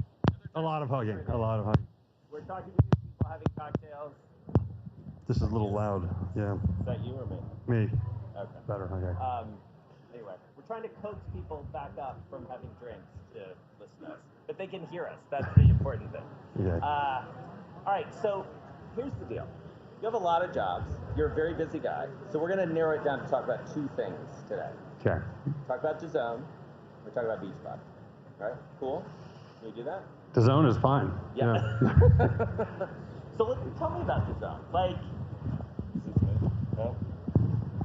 It's pretty sensitive, these mics. so I get 2 mics. All right, thank you. Yes, DAZN. You've been in live program. DAZN. How do you get involved in something like that, and tell me this story. Give me the origin story and what you've learned from it so far. The origin story, I've known the owner, the guy who's funded most of it for its history, a guy named Len Blavatnik, who's a great promoter of media in general, and he's a great business person. Known him for years. John Skipper was the chairman of DAZN after he left ESPN, and of course John Skipper and I worked together for 25 years, almost the whole time I was at Disney. He was at Disney in one capacity or another. And there's a natural connection. And Len needed some strategic guidance for how to, what streamed sports should be. And I think Jimmy Pitaro's coming up here next. And he and I worked together and with Skipper to launch ESPN Plus back when we launched that. So I've had a lot of experience in streaming media. We were friends. John wanted to move on and do something else. He needed a replacement. That was it. That's what I stepped up. What has surprised you the most about this? I mean, the media world, it's fair to say this is a continuing theme through your life, through this conference, is upside down, disrupted, all of that. You're right in the middle of it in many ways, but through the DAZN experience, what are you learning about sports, how people are consuming it, and how it's distributed? Well, DAZN is focused mainly in Europe. Yeah. We have Japan, where DAZN has a lot of subscribers for baseball and the soccer rights called the J-League in Japan. Baseball is the most popular sport there. We have the major soccer rights in Italy. It's called Serie A. We have all the games of Serie A that are streamed through DAZN. We have Bundesliga rights, which is the big Premier League in Germany, and we have La Liga rights in Spain. We were hoping to get the EPL rights and the Champions League rights in the UK, but we lost that battle for British Telecom Sports Service. So with DAZN, we're really focused in markets outside of the US. We have boxing on a global basis, but really it's about Europe, I would say, the center of gravity. And Europe is substantially different than the US. If you think about how European sports rights have always been packaged and delivered, people have always had to pay extra for sports package. Unlike the US, where ESPN, and you'll hear from Jimmy, he'll give you the whole history about that, ESPN has been packaged with all the other cable channels in a basic bundle, and that basic bundle is therefore quite expensive because of the sports rights. In Europe, you bought an entertainment package, and you separately had to pay for your sports package. So for several decades now, the demand for sports has been quite apparent. We know exactly who wants it, who's willing to pay for it. So when you take it and deliver that same sports package outside of pay TV, but just deliver it over the internet, you already know what the demand is. You know what the price points are. It's it's a fairly certain bet. Unlike in the US, if ESPN were to go over the top and pull itself out of the cable bundle, who knows what would happen? Yeah. You really don't know. But in Europe, it's been sold that way for a long time. And so does this experience make you more enthusiastic about sports and media going forward? Because as I alluded to earlier, you know, you've got a partnership with Blackstone, you know, you're looking at things all over, and folks in this room and listening may have taken note of the deal you did with Reese Witherspoon, you know, like that is obviously a very notable deal. You know, we're dealing with a sports world that is very creator driven as well. So what do you see as you look across that collision, that nexus of sports and media? Well, I do see the fact that, like every other video programming element, sports is going to be delivered via the internet, on apps, to connected televisions around the world. That's an inexorable march of, I mean, that's what's going to happen. Yeah. It's clear. I think that in the US, people have been paying for sports rights who haven't been using them. And I think that one thing you definitely see these days is a more precision focus on what people are paying for. And I mean, it's gotten to the point where people will sign up for Disney Plus or sign up for Netflix for one series, then they'll get off the service. And even though there's a lot of friction in getting on and off, and it's kind of painful to manage that, people are so precise in their buying habits that they're turning on and off apps already. People want to pay for what they're consuming. They're willing to pay a fair price for it, but that's what they want. And so I think you're going to see, as I mentioned, Europe has always had a payment, an extra payment made explicitly for sports. The fans have to affirmatively decide to pay for sports. Here they have not. I think it's inevitable that the same dynamic will happen in the US. It's happened in all forms of entertainment now. Right. Great disaggregation, the unbundling, and the ability to buy what you want to buy and not buy what you don't want to buy. Right. And I think that's one of the big, you know, shifts of authority from distributors and content owners to consumers. And that shift is completing itself, and you'll see the ramifications of that everywhere. And so how does that, without giving away your secret sauce, how does that become investable? Well, look, well, here's how it becomes investable. In the US, it seems like sports rights defy gravity. Yeah. They go up, and they go up monotonically all the time. They never go down, some exceptions. That's not the case. When Europe, as I described it, people have to pay for sports rights. That's really dampened the upper trajectory of those sports rights, because everyone knows what they're worth. They're worth what people will pay for them, and there's a set of people. 5 million people in the UK pay £30 a month for soccer. Right. We know it. And if you look at the sports rights behavior over the last 6 years, it's flat to down in every major European territory for the major sports rights. So that is something that also, once you know what the demand is and once you know what people are going to pay, it also puts kind of a lid on these crazy increases in sports rights. And I think, maybe, I don't know when it will happen, but they can't defy gravity forever, and they haven't in Europe. All right, let's talk a little bit as time ticks down about the fitness business. You're in it via Beachbody. People thinking about the fitness business right now, especially in connected fitness, are thinking about Peloton and the ride that they have had, as it were, over the last few weeks.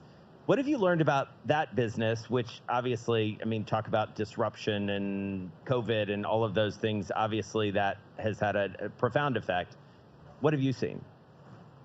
It had a profound effect. I will say the one thing that I and many investors misjudged about the fitness industry is the degree to which the reset would be permanent. That post-COVID, when the opening up happened, people will have found so much convenience and so much ease with working out at home that it's very frictionless, that we thought that would be a relatively permanent reset. And all the research showed the same thing. Consumer research is very, very dicey because you often get a false signal, and the signal there was reset, love working out at home, roll out of bed, walk down to your living room and do a workout. We thought that was going to be a very substantial change in how people exercised. Turned out to be wrong. People are going back to gyms. The reset isn't as either prominent or permanent as we thought, and so you see the in-home fitness taking a big hit because of that. Yeah. I think in a nutshell, that's really what happened. Right. And so, does it evolve? Does it change? It's hard to say, but what would you do going forward, or what do you do going forward in answer to that? Yeah, look, you have to just double down on the value proposition. I think Beachbody is a great company. I think it's, I can't give you any, I'm on the board of Beachbody, right. So I can't speak too much about it. But I will say it has been profitable its entire life. And I believe it just goes back to first principles. Do what you know works. I think maybe market a little less than we had planned to, because you market into growing demand. Marketing into a flattish or less growth in demand than you thought is wasteful. Yeah. So there's a bit of a rejiggering of the P&L, of the investments that are being made.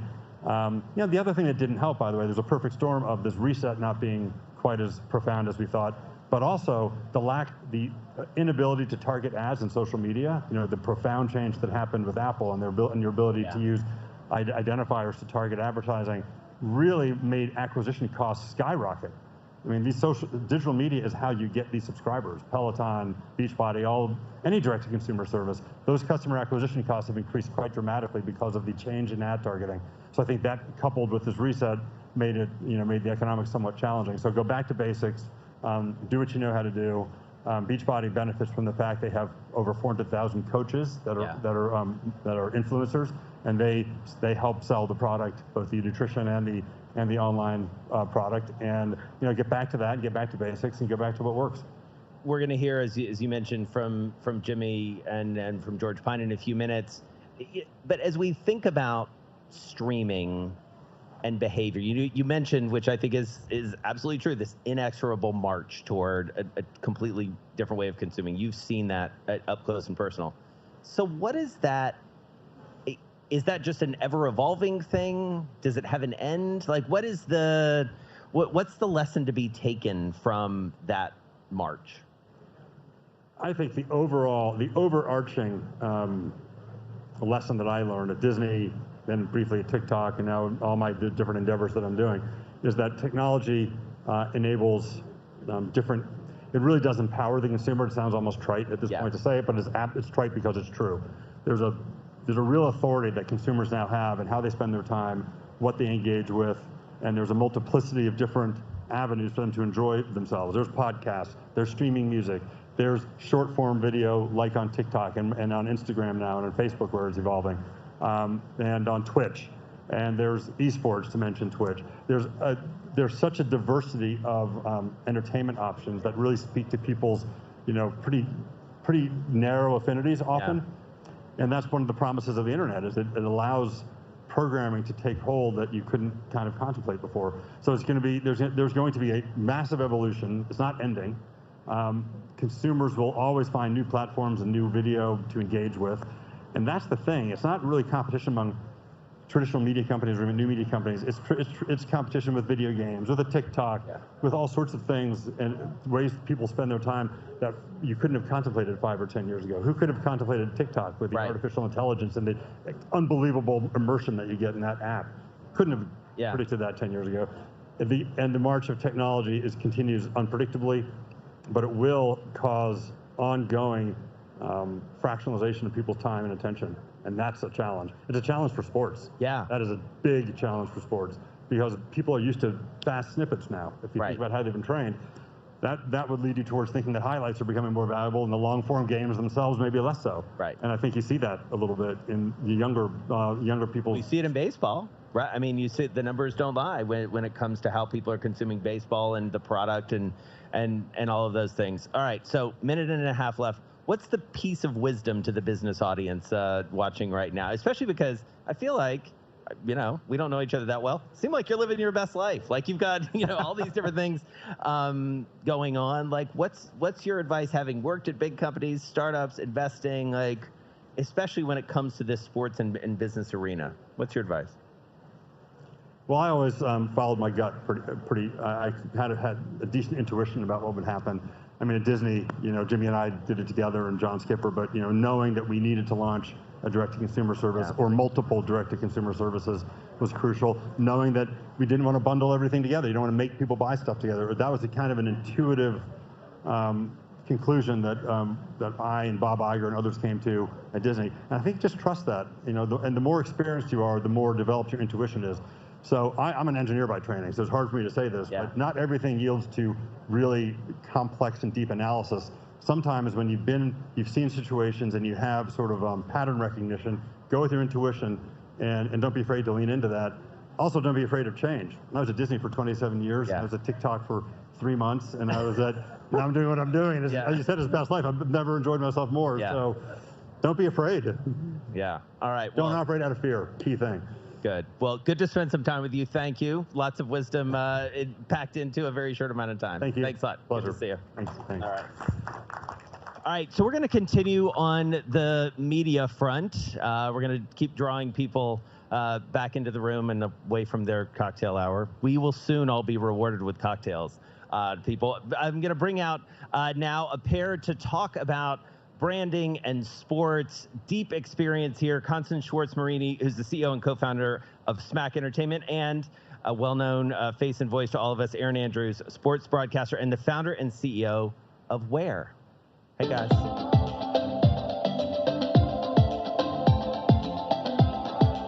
I have 6 microphones. I don't know if it's like... All right, now I just have one. Hi. Hi. Do we need coasters? No, I think you're okay. Okay. Do you respect glass? That's like curb your enthusiasm. Do you respect the wood? Respect wood.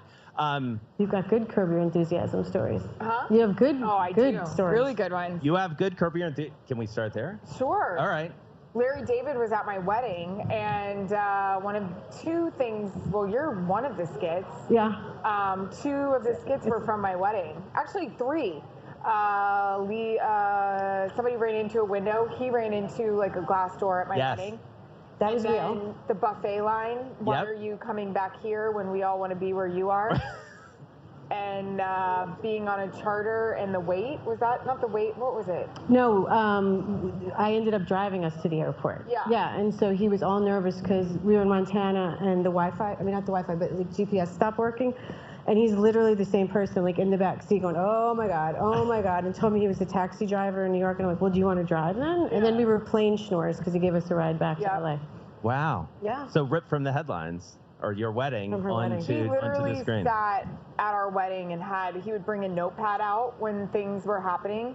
We heard from some of the guests, like in a situation, my husband is a retired hockey player, and so all the hockey players were really excited. Larry David was there, and they were in the line for something, for dinner or whatever. There was like a buffet line. It was a chicken parmesan station, okay? And so one of the hockey players was like, wait, I want to go back, because he heard Larry David snickering with like a bunch of the guys. So one of the guys went back to, and he goes, why did you just come back here? You're where we want to be. Why would you come? And he goes, well, because you guys are all back here laughing.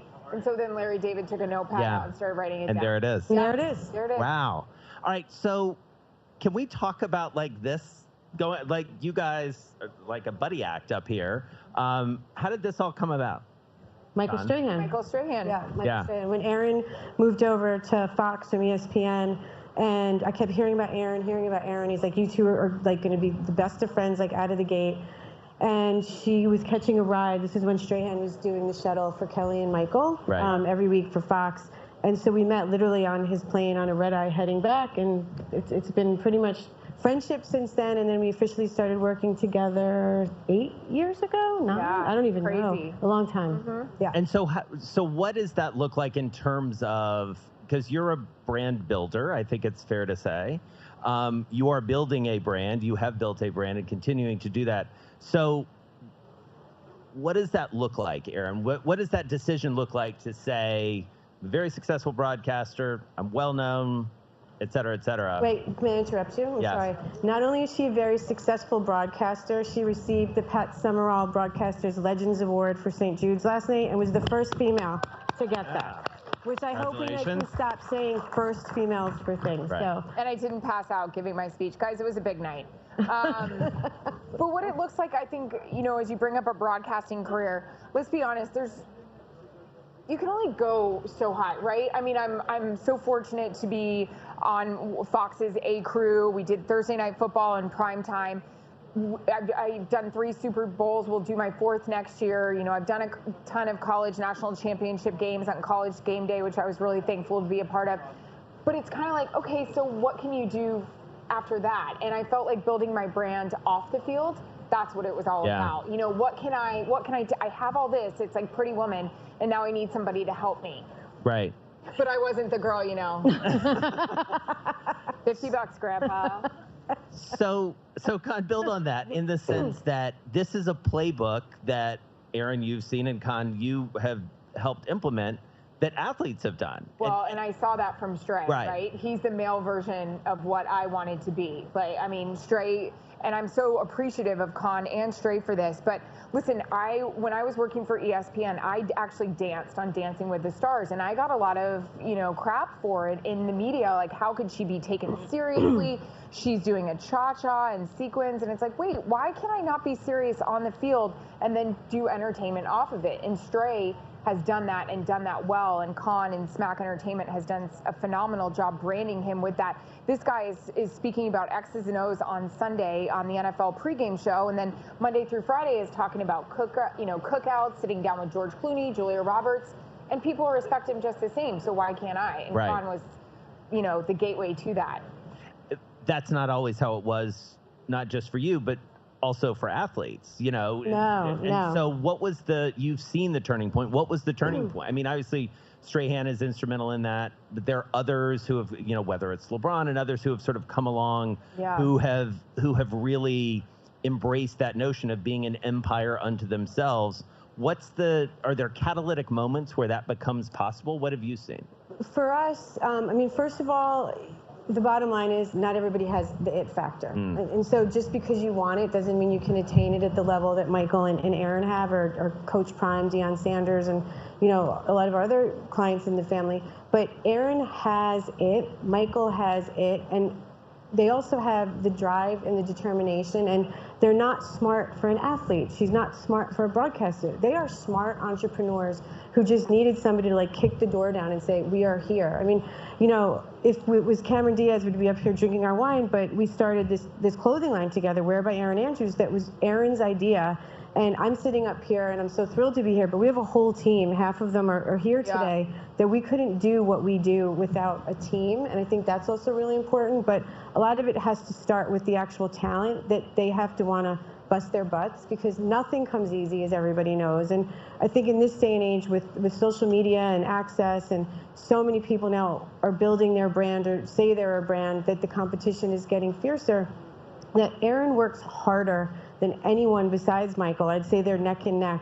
But she actually, I think, beats him out on the clothing line, you know, entrepreneurial piece of it, because twice a week, she's literally, I mean, not last season because of the restrictions, but she's bringing product to the games, visiting the store, you know, the team stores, visiting with the buyers. Who's doing that? You know, and now we just hear about a lot of other people in the business like, well, we want the clothing line, we want a line, and we're like, good luck, because no one sees what goes into this. I mean, So tell us about that, Aaron, because, I mean, you make a decision to get into this business, and everybody in this room knows, you guys know better than anyone, not, as you alluded to, Con, not an easy business. No. Why apparel? I thought it was going to be, right, guys? Remember that? Remember how easy I thought this was going to be? Right, Con? Why? Because I'm a huge sports fan. Like I said, I went to the University of Florida, SEC. We are the Mecca. We are crazy for our football. I worked on College Game Day. I was there with the fans. I saw how the women dressed. I see how women see how I dress on television. Half the time I'm getting tweets and DMs from men saying, where did you get that coat? What is that top? My wife saw it. I want to surprise and give it to her for her birthday or Christmas. So, and then my husband, like I mentioned, I would go to the pro shop to buy things to wear to his games. I'm like, there's nothing here.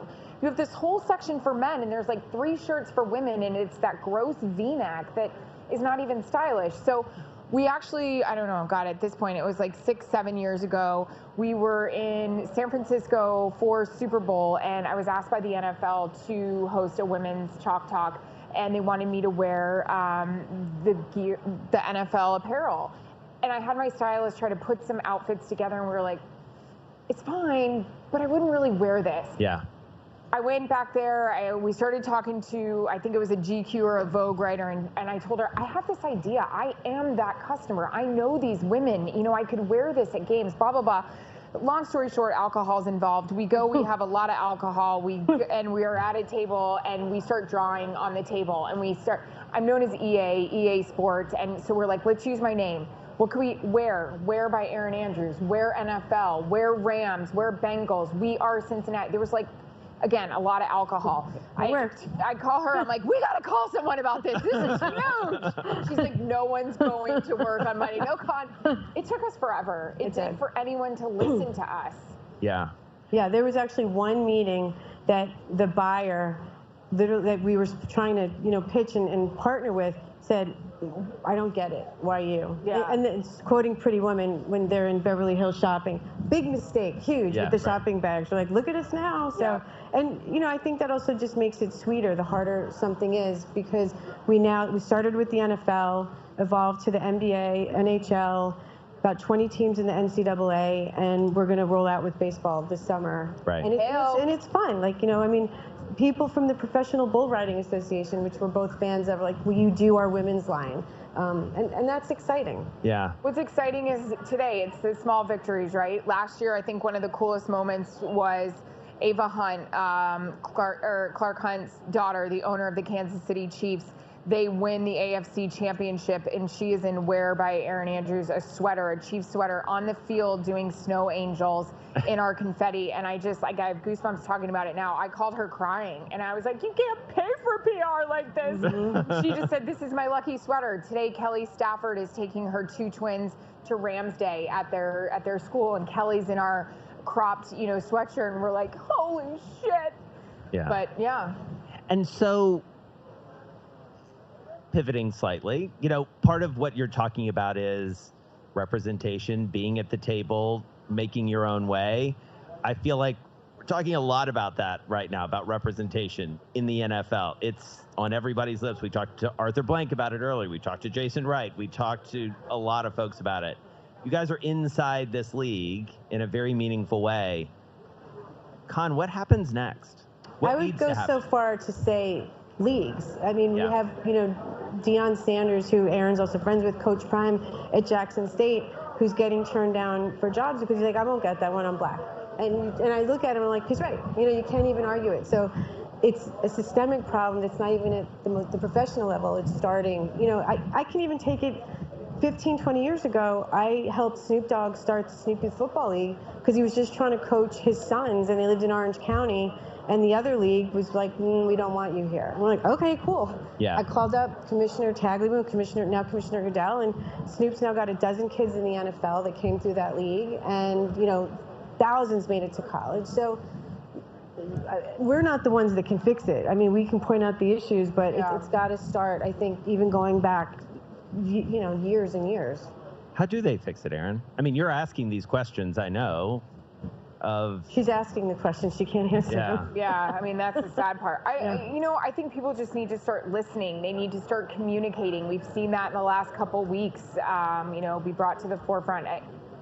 I think a lot of discussions need to be had, a lot of open-mindedness, I guess one interesting thing that is a through line through this whole conversation is there is, whether we're talking about you or whether we're talking about some of your other partners, there is a power shift, it does feel like, going on. The players feel more empowered over the last couple of years. Fans, in some ways, feel even more empowered. Do you agree with that, Aaron? I mean, do you feel like there's more of a sense of both urgency and maybe folks who are more willing to sort of stand up and call for change? Oh, yeah. Absolutely. And I think social media has helped that. It gets the message, it gets their own message out, how you want to do it. I mean, we've had situations, unfortunately, in my career or other people's career, we can control how the message is, delivered. So, yeah, absolutely. Yeah. All right, so what's the next big idea in this venue of whether it's a broadcaster, whether it's an athlete, like, what's the next level? How do you level people up even further, Con? Great question. Oof, I mean, I would like to say we're doing it now, right? I mean, the fact that we're able to now have all the major professional leagues with this line, and we're fighting every day for more real estate, per se. It never ends. So I think building off of the existing base, and now Erin's venturing into the scripted world. She's shopping a show that's loosely based on her life, inspired by. So the sky's the limit, and that's what's really exciting to me, especially with all the content buyers now and places like that. Yeah. And how do you think about it, Aaron? I mean, in the sense that you, again, sort of leveled up in some ways into a business builder. I have to imagine things are coming at you now.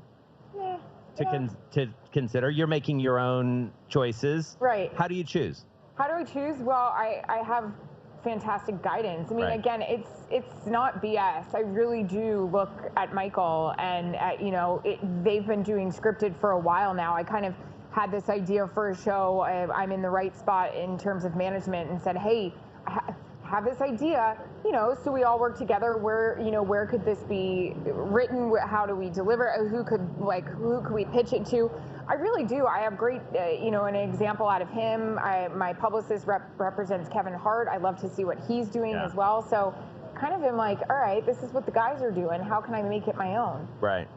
And so who else do you see out there? I mean, you mentioned Coach Prime, which I think is such an interesting example of someone who, I mean, talk about reinvention. over and over again. Good. And how does that, what are those conversations like? And how does that happen? Yeah, what are those conversations like, Con? I don't think I can repeat all of them here in this audience. Just from how he decided to go to that level, or what's next, or similar to our relationship with Aaron, everything with Coach Prime, it's teamwork. Decisions aren't just made and then we have to catch up. We hope that most of the time. But what he's doing right now is groundbreaking on so many levels, and it's not just about, he wants to be a winning coach. I mean, Travis Hunter flipped from his alma mater to go to an HBCU where the resources are so limited. It's no joke when you hear people talking about this. I mean, obviously you hear about some of the bigger schools like getting these huge, multi-million-dollar grants, but that's 2 schools. Yeah. There's hundreds of HBCUs, and people here in California aren't really familiar with them. So it's a lot of education and things of that nature. But we've done a fabulous job of getting brands involved. That if, like he's in the Aflac commercial with Coach Saban. That, for both of us, was just such a huge get, because it was a stamp of approval in the coaching world. And then it also, we bring Aflac to the table. So whether they're stepping in to help with a kids camp, because it's not just about winning on the field. We do a lot off the field. We're doing speaker series for the kids. Wale, who was here before, he did the financial one, which was amazing. And now that everyone's so used to a Zoom, we're going to send those out to the whole SWAC conference or MEAC conference and anybody that wants them. It's not just about Jackson State. Yeah, and we're running low on time, but it's funny, Aaron, to think about your background both as a journalist but also as a proud SEC alum. Like the whole shift in the college landscape with NIL, with everything that's going on. I mean, as business people, you must look at that and start to think that's a whole new world in some ways. Do you think about that? Oh, absolutely, because we couldn't gift athletes wear, for NCAA, and now that broadens like our entire team and what we can do with them. And I know you guys have seen that with Deion's son as well. So absolutely. And we're also like for wear, we're also very conscious of what our brand is. So instead of just going to the HBCUs and saying, hey, like we're going to just make a line for you, we're working with all the dance teams and the marching bands, the females, and saying how do we partner with you, to help and give something back to them, and then do a whole line for the HBCUs. Like that's next on the list for us. All right, a little bit of a curveball for you, Aaron. Just talking about college. The economics of college football at this point are insane. NIL obviously has changed it, but the reorganization in Texas and OU moving into your old territory, does it hit some breaking point at some point? Is there a bifurcation of college football? Like from a business perspective, how do you think about it? I think there's going to have to at some point, and this was a huge topic. I know just watching my former colleagues at ESPN discuss it. I think there needs to be a president. There needs to be a commissioner that rules this whole thing, because it was a bit out of control. And I've even heard Nick Saban, who is my, I'm a Florida Gator, but I'm naming my first kid Saban after him because winner, baller. So, yeah, he even said at some point we're going to have to look at this and figure it out. And it just all happens so fast. Yeah. What do you think, hon? I mean, especially given your experience with Coach. I mean, Coach Prime has now sort of seen this from a different perspective. I got to think Stray thinks about it, too. Like, I would imagine it opens up a new business area for you to some extent. We did. We now have somebody who's a registered agent in the state of Mississippi in the company. We had to catch up as fast as possible because we're doing the NIL deals for as many of the kids on the team that want them, and we're not exclusive. Like we're just trying to help guide these kids and also make sure that the sharks that are circling these kids, that we're trying to protect them and teach them about the most basic fundamentals that a lot of them don't know, like paying your taxes, when you get these deals, and just make sure when you sign something, a lawyer looks at it, because some of these companies have these kids, God willing, some of them go into the NFL. It's taking them all the way through the NFL, and they just don't know. So it's a lot of education, and I think walking the fine line between the NCAA sitting back and watching and laughing a little bit, like, oh, okay, they're not feeling bad. But it's also, for us, we're on the front lines with kids. Like, we donated custom suits last season through our Strahan suit collection, and I'd say 80 to 90% of the kids was their first suit, and then Deion's son Shador was the first NIL deal with Beats by Dre. A majority of those kids, it was their first pair of Beats. So for us, we're really enjoying it and just seeing the appreciation and just want these kids to win in life. Yeah, it's another sort of power shift that seems to be going on. So very grateful to you both. Have a great Super Bowl weekend. You too. Hey, if you guys want any Super Bowl gear for you ladies, we've got our Super Bowl shirts. Look at that. Available on Fanatics. Goes with a pink suit if you feel like being Reese Witherspoon. Exactly. Or NFLshop.com. And I liked the kicks here, too. We've given up on the Louboutins. Yeah. This is not interested. Yeah. That's right. Awesome. Thank you, Thank you, Jason. Thank you, everybody. Please welcome to the stage Jimmy Pitaro, chairman of ESPN and sports content for the Walt Disney Company, along with George Pine, founder and CEO of Bruin Capital, for a conversation with Bloomberg's Carol Masser.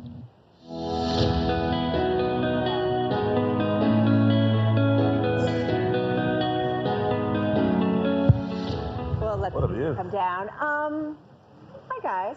Hi, how are you? All I have to do is say one thing, and I was told these guys will just kind of go on their own. What's the last sports that you watched, and how did you watch it, Jimmy? The last thing that I was really riveted by was the Australian Open men's final. How'd you watch it? It was our event. I watched it on ESPN. Okay.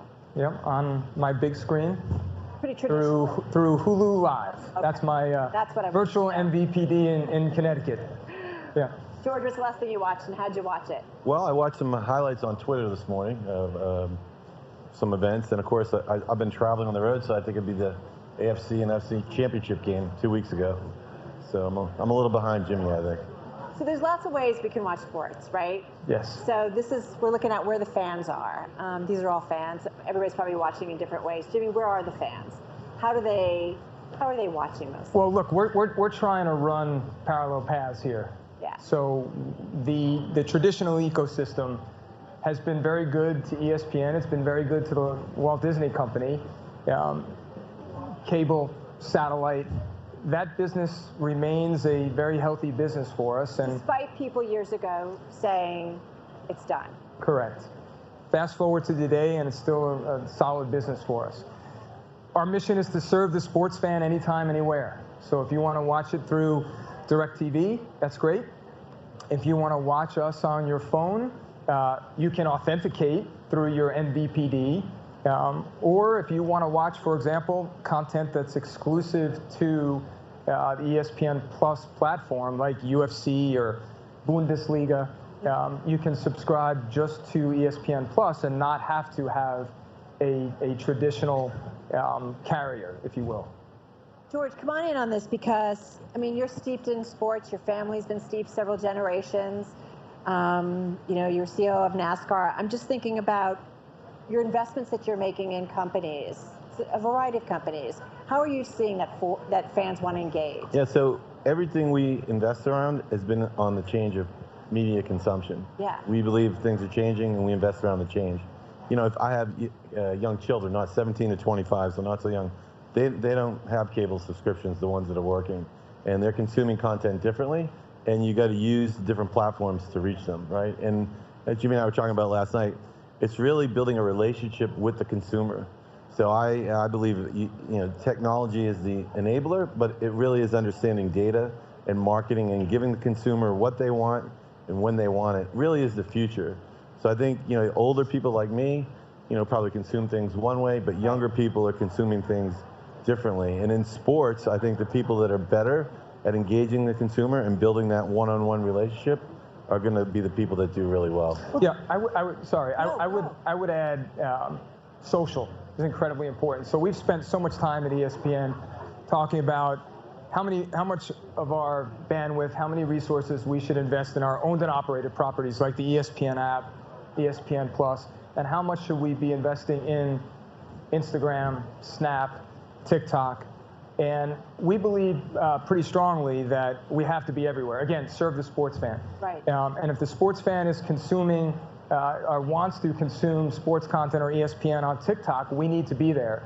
But it's not just taking what's on linear television, cutting it up and putting. It's got to be native. It's got to be organic to the platform. So we have dedicated teams that are creating content, different content for those platforms. Go ahead. No, 100%, because those consumers are going to want to see things differently, used to seeing it differently. Yeah. So you're giving the same old thing. It's just not going to work. It's funny talking with a bunch of athletes here, and they're saying, 10 years ago, 15 years ago, you didn't have to think about social as an athlete, and now you really need to do it. Jimmy, does what you do on social ultimately drive to other platforms? Maybe people get a snippet of something, and then they ultimately want to see more? That's exactly the strategy. So and it works? Yes, it does work. I will tell you that this is just one little anecdote, but I was speaking at a conference, a sales conference, and we were having this exact discussion. And afterwards, an executive came up to me and said, I just want you to know I have two teenagers, and they were both introduced to ESPN on Snap. And now they're watching First Take and Get Up on traditional television.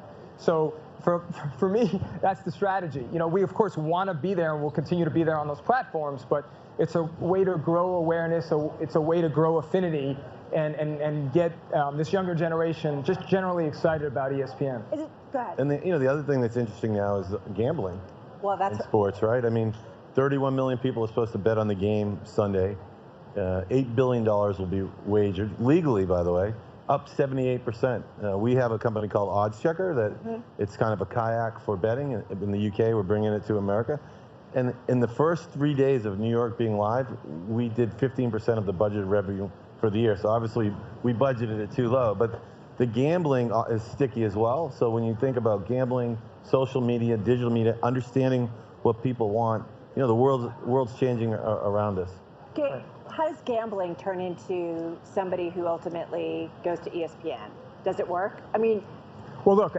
So here's what you guys you're moving. We're in it. We are in the space. We've been in the space for several years. Bob Chapek of Disney actually said this week he's bullish on sports, including betting. He is. He's bullish on both. I will tell you, we've been in the space. We have content. We have dedicated segments on SportsCenter. Scott Van Pelt has his SportsCenter where he does a segment called Bad Beats. We have dedicated podcasts.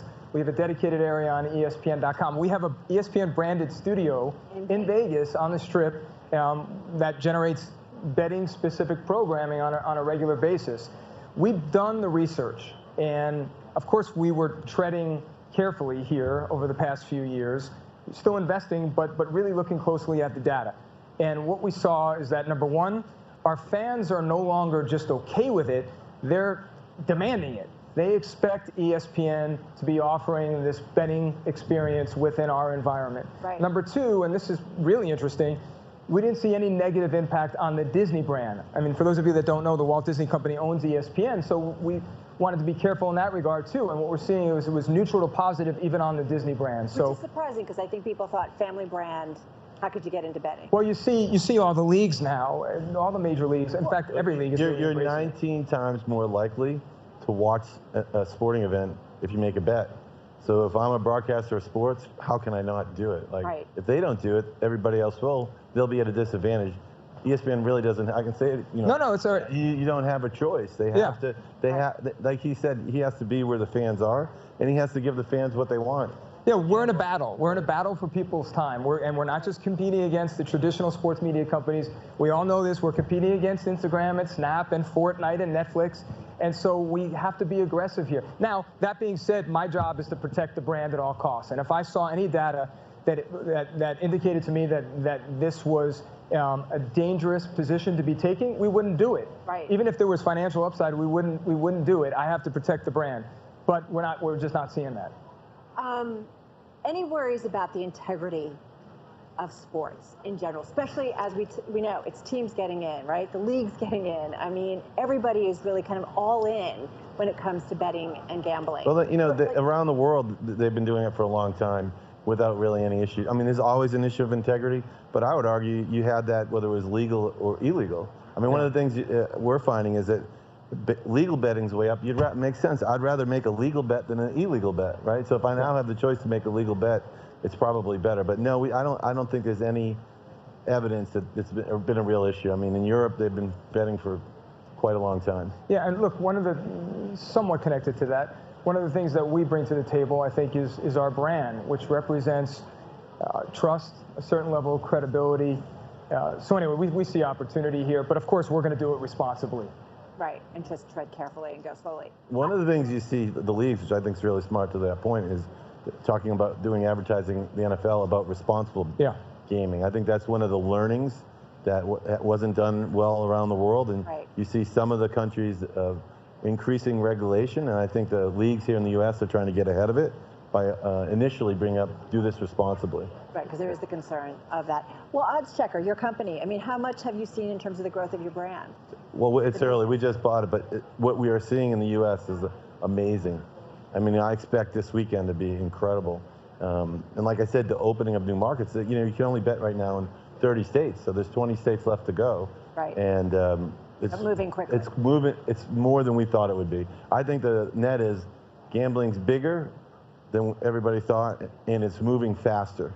I think it's just moving a lot faster than I thought when we got into it. And look, George, just to use the sports cliche, it's the first inning, right? Really so today, you're going to a dedicated sports app. Not in the not too distant future, you're going to be consuming media in a digital environment, and you're going to be able to place a bet right there around the game. Now, obviously, you have to do that in partnership with the leagues. Right. You know, what's probably most important to ESPN is our live rights portfolio and our relationship with the leagues. So whatever we do would be in lockstep with them.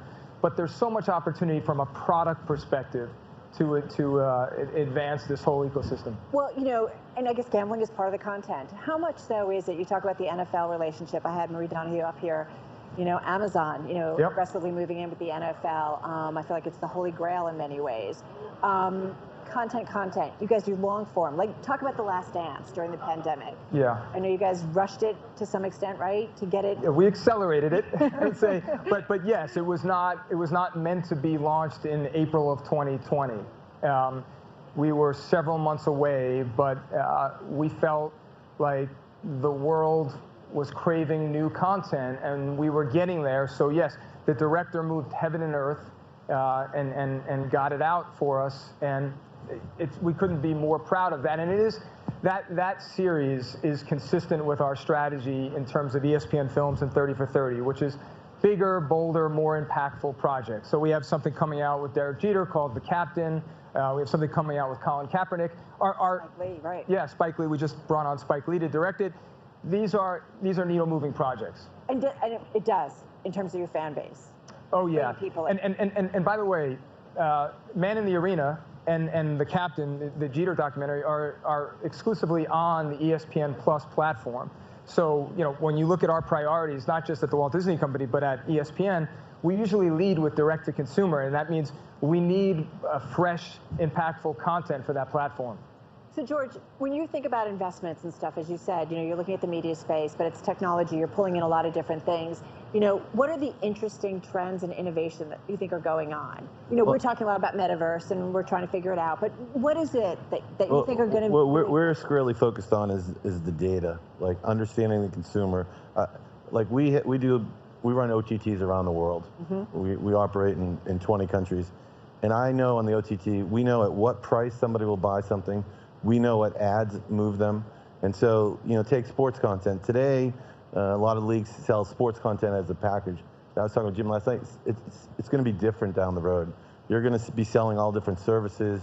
You're going to merchandise, all kinds of experiences. The idea that right now I only sell a subscription for content and I'm not building that relationship with the consumer, that's the future. And when you look at sports leagues, you know, they don't really think enough about the lifetime value of a customer. Yeah. So as the distribution channels change, and you know, look, the cable model for leagues is quite profitable, right? Right. So that the sports depends on that. That probably is going to erode a little bit more as time goes on. But what will open up is the relationship with the consumer and looking at things as the lifetime value of the consumer, not just selling somebody season tickets and nothing else, or selling them live game content and nothing else. It's going to be those people that can develop a holistic relationship with the consumer.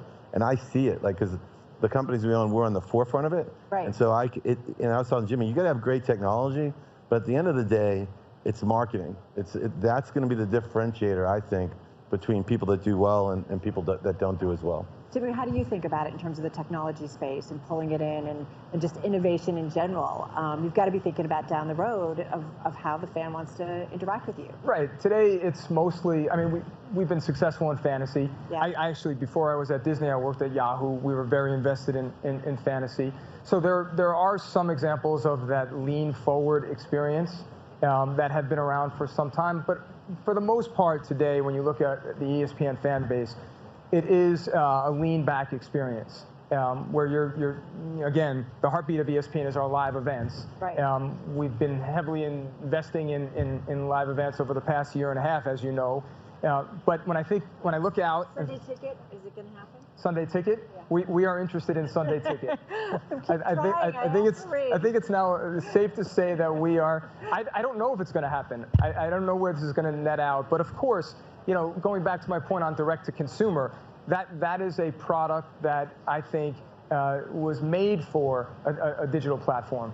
How do you guys think about the responsibility of companies that you invest in, companies that you own, you guys at ESPN, in terms of some of the big issues that are out there in sports, whether it's racism, whether it's diversity and inclusion? How do you think about it, George? You know, we're all kind of I think it's really important in these tech and data companies, the employees tend to be younger. And so for our employee base, it's really important. So when we had some issues, they're saying things to you. Yes, and when they had George Floyd, I penned an email to every employee in all the companies that we owned. I felt so compelled to state my position of how I felt about that situation. And I know it was well received that somebody cared, right? And then you have to do further. So we require charity initiatives. We require diversity and inclusion. And I think you have to take a position on these matters. One, it's the right thing to do, but two, if you don't, in my case, it's demotivating to the employee base. Yeah, look, we cover sports. We're the place of record when something happens in the industry, and so there are issues that are not connected to sports in any way that we should not get involved in. But what's transpired over the past couple of years, you know, when we like to say that we stay away from politics. That's not what we do. There are plenty of people who do that better than we do. But increasingly more athletes are putting out positions too. Yes, although what I'm feeling and seeing is these topics are more about humanity than about politics. And so I take a lot of pride in how our talent, our producers have shown up over the past couple of years in terms of covering these issues. Now, again, we typically, we look through a sports lens. It's our job to cover sports and, again, be the place of record. But, of course, there's this regular intersection now. And if there is that connection to sports, we're going to cover it, and we're going to cover it well. You know, I think about where the fans are. It used to be growing up, I think about the Olympics, like it was so, you knew it was going to be a week or whatever, a couple of weeks, and you knew you went to a certain space. But it's like you can go anywhere now for things like this. George, what do we need to be thinking like 5 years from now? How are we indirectly engaging? You talk about data, you've touched upon some of it, but is there something outside the box that we're not even thinking about? You know, I don't know. You know, the metaverse. I think the whole. Is it crazy? No, it really isn't. You know, if you have. Sorry, don't tell Bob. If you have two I have boys, one in college, one's working. I mean, they're on those games. They got the headset on. Yeah. They're interacting with their friends. Right? You can see it's coming, right? If you have girls don't do it as much, but guys in their own version, they do it. So that I think that is coming, right? Because who would have thought 15 years ago I could be on a headset with 20 guys playing different people all over the country? Yeah.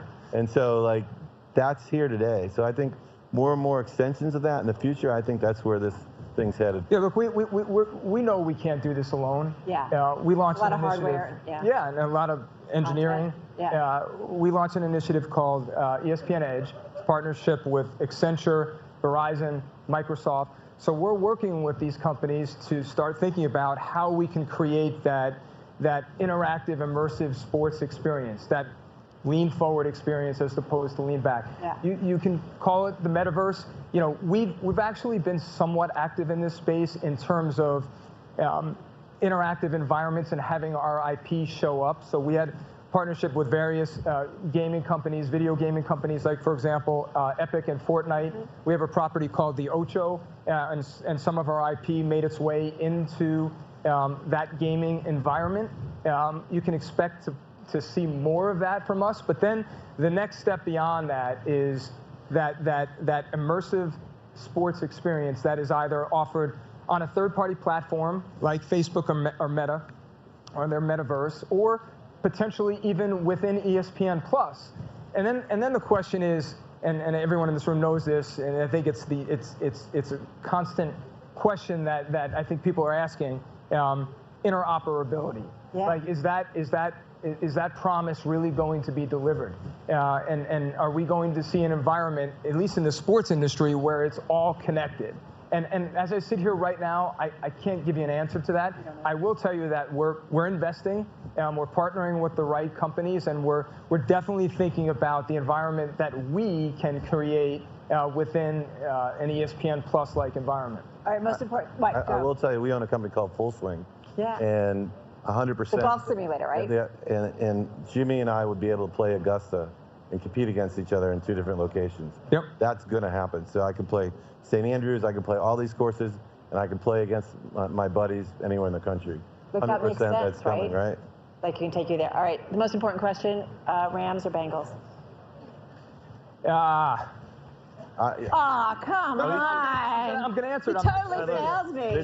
So I'll tell a quick story. This is not a hard question. So several years ago, I got a call from Joe Burrow's agent, and he wanted to join us in our ESPN suite. And he did, and he was a fantastic guest. He was the nicest guy I think my son was with me. He could have been kinder to my son. I'm a New York Giant fan. Me too. So I don't have skin in this game, but I'm going to root for Joe Burrow. Very nice. I like that. Rams. The defensive line's too much for the Cincinnati offensive line, so I think it's the Rams. Well done, Yeah. George, Jimmy. Thank you so much. Thank you. Really Thank you. appreciate it.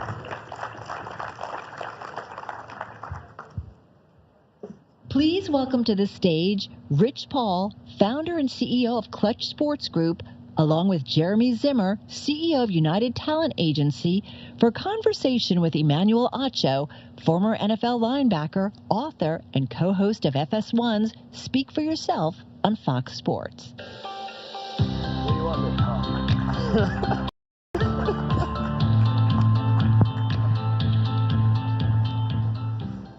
What is going on, y'all? Now, I fully understand I am what is standing between you all and cocktail hour. So I'm going to try to keep this quick, but very action-packed, with two gentlemen who need no introduction, Rich Paul, Jeremy Zimmer. Let's start here. Fellas, we were talking yesterday about how this partnership between UTA, between Clutch, it didn't revolutionize the industry, but it evolved the industry. Jeremy, can you tell me about the partnership? Well, the partnership for me really sprang out of our desire to be in sports. And when I sort of looked around at what was going on, the company and the agency that was doing it the way I would dream about doing it was Clutch. And so when I was able to talk to Rich and he talked about his foundation of how he wanted to, really be engaged in the lives of the athletes, inform them, educate them, give them opportunities for a, full and rich career on and off the field, that really matched the way we looked at how we like to represent our artists. So it made a lot of sense immediately to me. Rich, why did it make sense to you and your agency? Well, I think first it was genuine. I went and sat with Jeremy and we talked about not anything financial, but just what was important to me.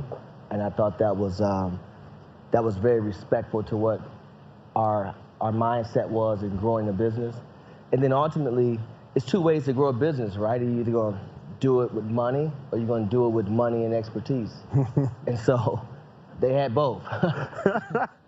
And I think that the most important part was the expertise. And Jeremy, we really spent a lot of time together and really talked about not just the next 5 years, but what it looked like the next 10, the next 15 years, and where we thought the industry was going, and where we thought the athletes could have some success in other areas outside of on the court or on the field. And just meeting with the team, it really felt like the integration could be seamless, and so far it has been that. Let's stay there for a second. You said y'all talked about where the industry was going. Jeremy, you've been in the game for a long time, known as one of the most powerful people in entertainment. Where is the industry going? Well, the industry is continuing to evolve towards the power of the creator, the power of the influencer, the power of the athlete, the power of the artist.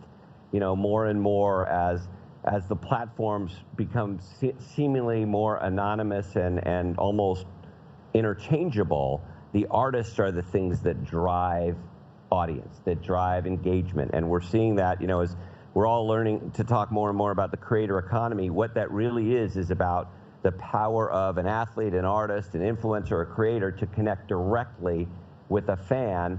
And that power can then, really propel commerce and audience in a really significant way.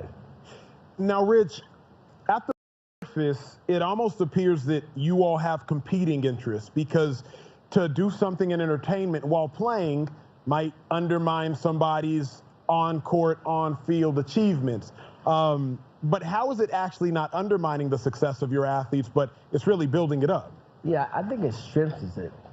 It's not undermining at all. I think if you look at some of the things we've been able to accomplish together, it has really strengthened the foundation and also the understanding of where we're trying to go. So I don't box anybody in. I think you're just an athlete is a creative is an athlete. You're covering the field no matter what business sector that you're in. And so the UTA partnership has really allowed us to really have a even stronger foundation in what we do as a company. It's definitely not undermining, because there's a lot of times where we may be, you know, not totally what you call seasoned in the space, and you could just go across the hall and somebody been there 20 years that's done this time and time and time again. They may not know how to do it specifically for the athlete, but they've done it. And so you just take that and apply it to what we do. Jeremy, I'm sure so many great things have come out of the partnership. What are some of those? Well, I think one of the things we're really excited about is Rich's show, Clutch Academy, or that show, which was so, you know, what an incredible journey it was for everybody to be able to watch this group of athletes come together, train together. I mean, it was an incredibly dramatic and sad experience for them with the passing of Terrence Clark. But to see what these kids are going through as they're preparing for draft, I mean, that show is really remarkable. I'm so proud of Rich and everybody who put that together. The way he was able to work with our team, Ryan and Jerry, it's a really great example. Yeah, it was. And another example is, I think, when you see LeBron and GMC partnership, you know, that was Jeremy on the phone call. I say, hey, Jeremy, you know, LeBron drove a Hummer in high school. He goes, oh, he did. And then that led to that. So it's a number of instances that those things will continue to happen. There's things that don't necessarily get announced, but that get done. And I think, you know, you have to be a part of the investment before you can be a part of the announcement. And so we really focus on that investment. I like that. I'm a genuinely curious individual, so I'd be remiss not to ask. In any sport, it's hard when you have two incredibly talented individuals, corporations, to come together as one. What's been the hardest part, Jeremy, of the partnership? Well, honestly, the hardest part is the easy. The hardest part is, you know, understanding how much Rich knows and sees and how he is able to anticipate and interpret, and allowing to have just like go along with that so I can learn more about his business. I mean, that's been both hard and amazing, because, you know, what I realized, I think I know something about something, and the next thing I know, I realize I know nothing about nothing. And what's been exciting for me, and just, you know, with entrepreneurs like Rich and some of the other you know, businesses we've invested in. You know, we invest in businesses that are involved in new areas of entertainment that we're not in, whether it's esports or sports or digital brands, et cetera. And I meet these entrepreneurs, and just the process of going, wow, look what you've built out of this area that I didn't even know anything about. And so that's been really exciting. And with Rich, he's, you know, very, very unique and exciting colleague, and a super funny guy. Flower Hour. I'm for real. Rich. And I got some really cool shoes out of it, too. You should have led with that. Lead with the headline. Rich, what's been the hardest part of the partnership? I wouldn't say hard. I think a lot of times you try to spend the time getting people to really understand what it is that we focus on and actually care about. And a lot of times when you look at, you're representing athletes and people think, oh, it's just about negotiating contracts. But no, you're embedded in these guys' lives, and their family become your family, and we actually end up representing the families. And so understanding that it's just not about making a fee. You can't just always make a business decision, because in terms of what you have coming in, because there's an education process that comes along with it. And the foundation of our business is giving the athlete a voice, but more importantly, starting with education, because they're people first. And I always say to the guys, yeah, I get it, you're the number one, number two, whatever, but you're a person first. And how can I better educate you? How can we better educate you? Therefore, you not only understand how to play the game, you understand the business of the game, understand how to, you know, build a portfolio, diversify a portfolio, and then massage these relationships to where while you're playing the game, you're able to get into rooms that you communicate and build the confidence to be in these rooms post-career and understand how to then navigate and evolve as a person. Because at the end of the day, as you know, if you have a lot of money, that's great. But if you have a lot of money with relationships or a little money with relationships, that puts you in a better position. And so trying to educate them from that space, not investing in trinkets and things like that, and really double down on things that you can build your house upon and strengthening that foundation. Yeah, I love the saying, your network is your net worth. And I think that's very applicable for athletes, particularly as they move on and they transition. You all both believe a lot in player empowerment. Jeremy, let's start with you. What's player empowerment mean to you? I think to me, to ask me when Rich is sitting right here is, but what I think it means is allowing the players to understand the role they can have, the voice they can have on their own behalf, on the behalf of their beliefs, on the behalf of what's important to them, and helping them find that voice and express it appropriately and become part of the conversation, as opposed to, as opposed to shut up and dribble. It's like you really have something to say and you have people who are interested in your point of view, and we want to help empower that. Rich? I think you empower through education. We always say that. I think a lot of times I try to get the guys, don't just lean on the fact of who you are. Understand where you are, things that you want to be a part of and what's authentic to you. And so I think it's important for players, no matter what gender, to have empowerment, but also lead with the education. Therefore, you're not just saying things just to say it, or you understand when issues come about, you really take a step back before you speak and understand what that issue is and how it affects you, and speak on that specific thing, or how it, because everyone is affected different. Mm-hmm. And so you try to empower through education. Now, I know this might be telling on myself. Athletes can be very narrow-minded. They just focused on W's and L's, wins and losses, and commas. But with that being said, Rich, how hard has it been? Has it been difficult trying to get your athletes to buy into a larger vision than just the game? Yeah, it's extremely hard, because a lot of times there have been so many habits that have been not built properly on their journey to get where they're at, right? And so you have to tear that house down and build the house back up again. And everyone don't want their house torn down. Everyone don't want to go through that process over again. And then you have the dependence. And I always try to tell the guys, there's assets that appreciate, and then there's depreciation, and you want to limit that, whether it's items, whether it's people, etc., and really focus on infrastructure. But again, you're talking about, you're saying this, and it's not the conversation that they want to hear in the moment, because you're in year 10, they're in year 1. They're still trying to gain that notoriety and that cool, and be accepted in this room that they always wanted to be in. And so trying to get them to understand what's important 10 years from now, when they just got the check, it's very difficult. But for those that do, they tend to do better. And I know what that looks like, right? I was there with a guy at 16 years of age, 17 years of age. And so it's extremely important. And that's the fight. That is the real fight. That is the real fight, because the competition is saying the opposite. Competition is saying, yes, yes, yes, yes, yes, yes, yes, yes, yes, yes, yes, yes, yes, yes.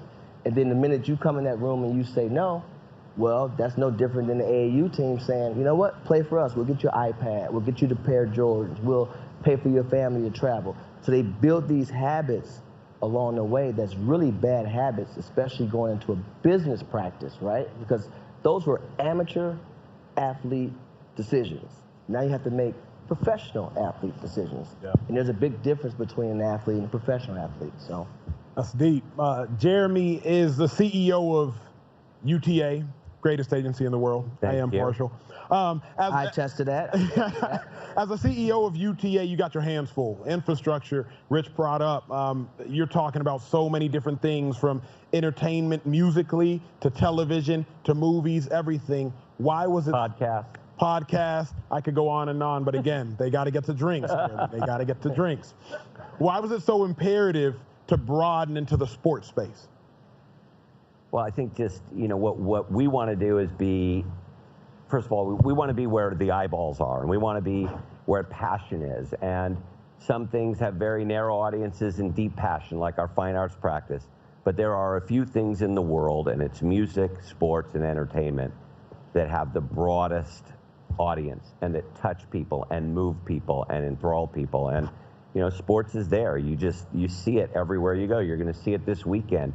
You're going to see it, in the playoffs, in the NBA playoffs in June. You're going to see it that people are so connected and moved. And as for our business, that's where we need to be. Yeah. We need to be at the center of any place where huge audience are drawn and enthralled.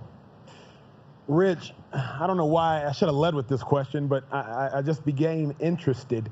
Take me to the moment where you knew, man, I got a partner. I got a partner with, whether it was UTA, but take me back to that moment where you knew I have to make this bigger. Yeah, I think our partnership, me wanting to partner, was about doing what was best for the athlete, right? And I can't sit here and tell a family and someone and an individual that we can do X, Y, and Z, and we don't have the infrastructure to do it, right? If I do that, then I'm just getting in line with the rest of them, right? And so I wanted to grow. I wanted to grow to better represent the client holistically, and understanding that now guys are going to be going into post-career. We don't have the infrastructure or the capacity to represent them in that manner. And so right away I called it. I also called the industry really going and get all the mom and pop shops, and it's going to be 5 or 6 or 7 really big time agencies. And I saw that coming. But it's one thing to partner, it's nothing to partner with the right people. And so I had to find the right people. And when I say people, like really people, not the CEO, no. Another person. No disrespect, Jeremy. Yeah, male or female. And Jeremy I went to his house and we had a lemonade and we talked for an hour, and not once did anything come up from a business perspective outside of where do you see this thing going, how do you plan to build it, and how can I help you, how can we help you? And that was our conversation, and I felt good about it. And I've been around the world long enough to understand what feeling good about something actually means.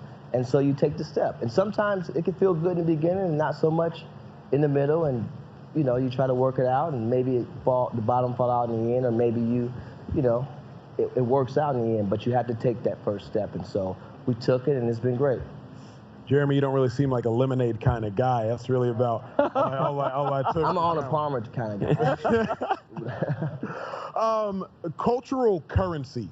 Let's talk about that term, that word, cultural currency. I see y'all both nodding your heads a little bit. Jeremy, speak on that. Well, really, I talk more about cultural collision. To me, that's what's happening, is there's this amazing cultural collision happening across media right now, and we're seeing athletes who love music and sports and technology and fine arts and food, and we have musicians who love sports and tech, and we're seeing this. Now I'm going to flex a little, but I had Arlo Parks, who's this incredible artist, came by my office today, and she's talking about painting, and she's talking about her favorite filmmakers, and she's talking about this and that, and I'm just seeing more and more the artists that we represent want to play across all these different lanes. And what is important for us is to be able to help create that cultural collision, to allow the people to connect with each other, figure out ways to work together, figure out ways to create value together. And that's another reason why sports was so important to us, because it's such a critical part of that overall cultural enterprise that's being created. Rich, cultural currency, cultural collision. Speak on either, speak on both. I like the currency aspect of it.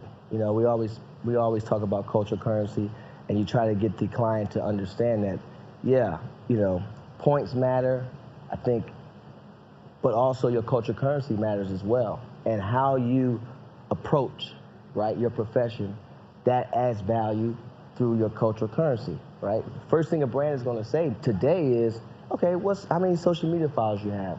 What's your engagement? And then also, how are you engaging, right? That's cultural currency.